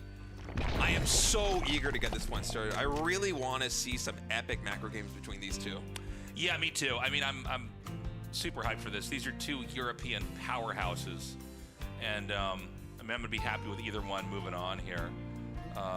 So to start this off, we have the scouting probe going all the way across the map, and I don't know if this is happening on your end. Okay, we're back. We're back. I don't know what happened. That was weird. Yeah, our monitors died for a moment there, but we're chilling again. We're chilling. I don't know if the people at home saw that, but yeah, that was a weird moment. So yeah, you have one probe that went across the map here to block the hatchery. So Reynor's going to make his 3rd hatchery. Where the 3rd base would normally be, or 2nd hatchery where the 3rd base would be. Yeah, all the way down in the 6 o'clock position, and I don't think Reynor's going to mind this too much. Now, I feel like we're probably going to get very standard early games from Reynor here versus ShoWTimE. I don't think he's going to be trying any of the shenanigans that, say, Scarlet did with proxy hatches or early pools. And that means that ShoWTimE really gets to execute the early game and mid-game plan that he likes to. And ShoWTimE has one of my favorite early and mid games of literally any Protoss player. I hope he does the same style today because I nerd out about it every time I get to see it. He has this sacrificial style of Adepts where he just continuously turns them out of the gateways and is not afraid. I think it's like every single game versus Reynor, he will send 2 Adepts in and just try and get the best trade possible. And Reynor sees it coming, and sometimes, always, ShoWTimE is still able to get some damage done. Like, it is so cool. These guys, man, I saw this group and I was so excited for ShoWTimE versus Reynor because their series are always such bangers. I want to see what ShoWTimE's going to do here. Yeah, let's get this core finished up here, and then I'm guessing it's going to be the Stargate. And, ShoWTimE has really not deviated that much from this. Some Protoss players, they're really crazy and unpredictable, but I feel like ShoWTimE is in more of like a category we could put like stats or Rain. Back when Rain was playing, he's conservative. He likes to build up his economy and develop. And so we've got that Stargate started here. Ling's speed has begun as well. And yeah, unless Reynor decides to do something kind of crazy or all-in-ish, I'm expecting this to be a bit of a slow game. Yeah, even a pylon block coming down here in the natural expansion, trying to delay that hatchery. Of course, it will get canceled. I think the Adept not going to get there fast enough to stop that drone from throwing down the hatchery. And ShoWTimE already churning out that third Adept. So usually with the first one, he might allow that to finish, but no, in fact, we'll just wait for it to pair up. ShoWTimE loves to double up with these Adepts, and then the next shade, it almost always is completed. He loves to do it when he runs into the natural expansion. We'll shade usually into the main base, and then just, pick whatever the best fight is. It's kind of surprising because usually in Korea you see the glaive, or not the glaive adept, the shade adepts come in and they wouldn't finish in a situation like this one, but ShoWTimE basically always will, and he is so good at getting damage done. There was one volley that did connect with the queen, but as ShoWTimE here, you're forcing all of these lings out of Reynor and you're getting 3 drones. Yeah, it cost you 2 early adepts, but it's not that bad a start, and behind it, he's continuously building additional adepts here at the natural expansion. So he's soon going to have 2 more. The second Oracle will, or even the first Oracle, will be able to secure this third base for ShoWTimE, and it's so much fun just watching him be able to execute these kind of plans. It's you nailed that one, by the way. The 2 adepts that he would absolutely commit to it, and he ends up killing 3 drones. Almost everybody cancels. Yeah, he's very stylistic. I love it so much. Well, but you can see he's good at it. He's actually getting value there. It does have enough to hold off the counterattack, which is what I was wondering when I saw that go in there. So I thought, well, can you actually keep this? But I guess what he does is he just stays conservative with one of the Oracles. As long as the Oracle's not on the other side of the map, you're never going to get in here with Lings. So we got the Twilight Council started now. The Nexus is about halfway done. And I'm assuming we're just going to see Blink. We're going to see, more development. A couple more gateways come down here. Yeah, from here, ShoWTimE can really do anything. Occasionally, you will see, especially at a longer series like a best of 5 or a best of 7, he likes to mix in the Oracle, Phoenix Oracle, queue up from the Stargate, just to really have an element of surprise. And there's a variety of builds that he has lined up where the Zerg sees the same third base timing, sees the Oracle and the Phoenix and the second Oracle. The Phoenix kills the Scouting Overlords, and everything looks the same, but there's like 4 or 5 different deviations they can go through. In this game, that is not going to be the case. He goes for the second Oracle. He's kind of roaming around the map with these groups of Adepts, trying to find some damage, but back at home, it is completely standard development. We have Blink, we have +1 ground weapons, probably some additional gateways will be added in as he gets to continue to work towards adding in those Templar archives. And Reynor, back on his side of the map, also just developing normally, taking that 4th base in the bottom right, going up to Lair. Yeah. So we've got some of these Adepts coming out here in control. The Creep Tumors just try to keep the Zerg a little bit more up against the ropes here. This is a very big map. There's a lot of turf that Reynor can pave with Creep if he can get the spread out. And this is one way that you can be a little bit active on the map with what you've got while still basically focusing on development. It's kind of interesting, actually, that ShoWTimE has not taken these additional geysers or gone for the Templar archives until now. He actually went for a lot of Stalker Warpins. Yeah, so. I think he wants to basically lean on the Zerg. By the way, we talked about this on another map, or another series, excuse me, but the bottom right base of this map is so far away, it's almost worth just like trying to attack through the bases. It's just hard to get over there. But this is a pretty good move. I mean, he's got a lot of Stalkers. He's going to lay some of these traps here to try to stun the Lings. I like this, personally. I mean, there's an Evo chamber right here. You see these Wallens, a lot of that vital tech is kind of the Achilles heel in a push like this. Yeah, and being able to also just reset the creep spread, force additional units out of Reynor that are not drones in a moment where he would love to be 80+. Oh, that stasis trap just caught so many Zerglings. That's basically a force field right now. I mean, that mitigates the surface area these Lings can get on the Stalkers, on the Adepts so much. Range weapons here for Reynor. It's about 75% complete. These Lings are going to be unlocked in just a moment here from this stasis, but the Oracle's still with a ton of energy. Yeah, and he's going to go ahead and set off another one. These Queens are getting pretty low on HP, too. I think there's maybe 1 transfuse available. Ground weapons level 1 about to finish here as the blinking back is just doing so much extra damage here. Yeah, behind this, ShoWTimE is macroing without missing a beat. We have Storm about a third of the way done, Templar warping in, +2 ground weapons immediately queued up, additional gateways, the Robo, all of the pieces of the puzzle for Protoss on the ground, plus that 4th base, are coming online. Yeah, he actually just went by that drone. I don't know if he noticed it, but it's going to be another gold base being taken here. These drones are being evacuated. Yeah, he must have just missed that. Because that would just be such a nice little catch to kill that guy off. So yeah, the 4th base is up right now. Reynor's at 160 supply. He's got a lot more roaches. He's got a lot more stuff he can fight with. But, you know, ShoWTimE with a 4th Nexus, I mean, I think he could have a pretty strong push. I guess the big looming question we got to ask ourselves is that gold base going to get spotted or not? Because, you know, if you don't know that the gold base is taken, you're in a completely different mindset. Yeah, I feel like it should get spotted. The bottom right base is so hard to hit with the main army, but because of the speed zones on the east side of this map, a lot of times you'll see Protoss players go for like a round of Zealots warped in, and then they will just shift queue them all the way from the top right corner down through the speed zones to the bottom right. And so if ShoWTimE does go for a play like that, of course he is going to run in to that gold base, but for now it seems like he is much happier to spend his minerals not on Zealots for counterattacks, but instead on shield batteries, on photon cannons, trying to set up for the big queen walk with Roach Ravager that Reynor is about to push in with. Yeah, this timing is going to hit so hard.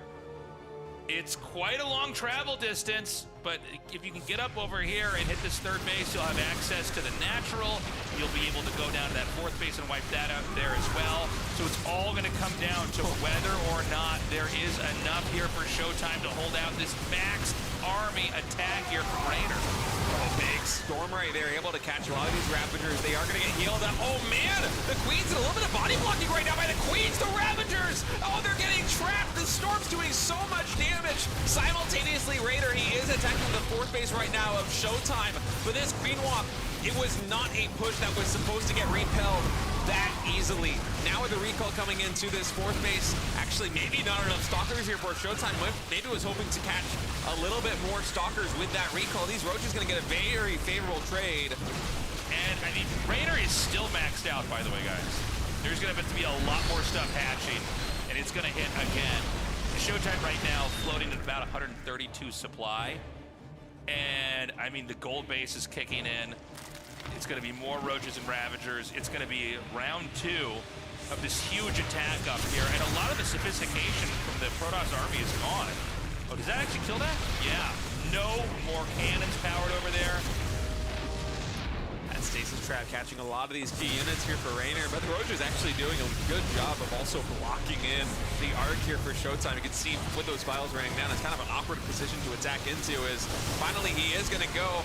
Finally, the Ravagers are unlocked from the Stasis Trap as Reynor is trying to break down the natural and the 3rd base at the same time. The army just a little bit disjointed with the Archons now reinforcing and some good storm from ShoWTimE. He's able to gain momentum, but this arc might just be a little bit too big, Tasteless. There's so many more Lings coming up here and more Roaches.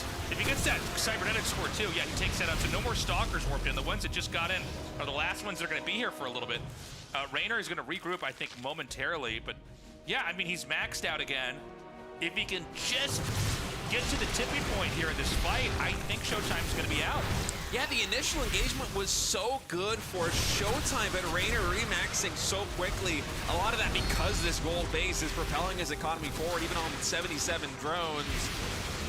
I'm liking Reynor's position. He's continuing to put pressure on here at the 3rd base and the actual expansion. These biles very hard to dodge when Reynor scatters them out like that. Another storm kind of just zoning away the Zerg army as ShoWTimE pushes forward again. And, you know, it just doesn't seem like ShoWTimE's going to have enough. Reynor has the ability to just remake over and over. He's got deep pockets too, 1.8k minerals, 500 gas. And there's just not that much that's keeping either the natural or the 3rd base alive. We're seeing the HP get lower and lower here. The last few Stalkers are falling. I think we're moments away from GG. Yeah, that is it. GG called. Reynor makes that push work right at the junction between the natural expansion and the 3rd base. Very well executed. I thought that ShoWTimE had nailed the defense the moment that he caught all of those Ravagers with no support units, with the storms raining down on them, especially because of the body blocking of the Queens. But somehow, some way, Reynor had just enough economy behind that to send a second wave that was just able to break his back. And almost a war of attrition. It took like 2 minutes for ShoWTimE to finally bleed out there, but in the end, Reynor was able to take game 1. Yeah, it's funny because like you're watching ShoWTimE in the fight, you're like, oh, he's kind of hanging on, and then it's like, oh, like Reynor just lost everything that he had and is maxed out again. Yeah. And ShoWTime's at 132 supply. Like there's a lot more of this coming. And you know, Psystorm, shield batteries, that'll all let you hang on for a while, but then eventually you have no more mana in the batteries or in the Templars. You know, the shields are all wearing off on what you've got over there. You can only blink stalkers so many times, and eventually Reynor just snowballs that into a victory. Yeah, and the concave, especially attacking in on Persephone with between the natural and the third base, it is really hard for ShoWTimE when you have most of your stalkers just kind of quartered off at that triangle third, because suddenly it's the attacker who has the advantage of the terrain. And so ShoWTimE just kind of got a little bit split up there. It was hard to make that engagement work, and a lot of it is just because of the economic power of Reynor with that gold base.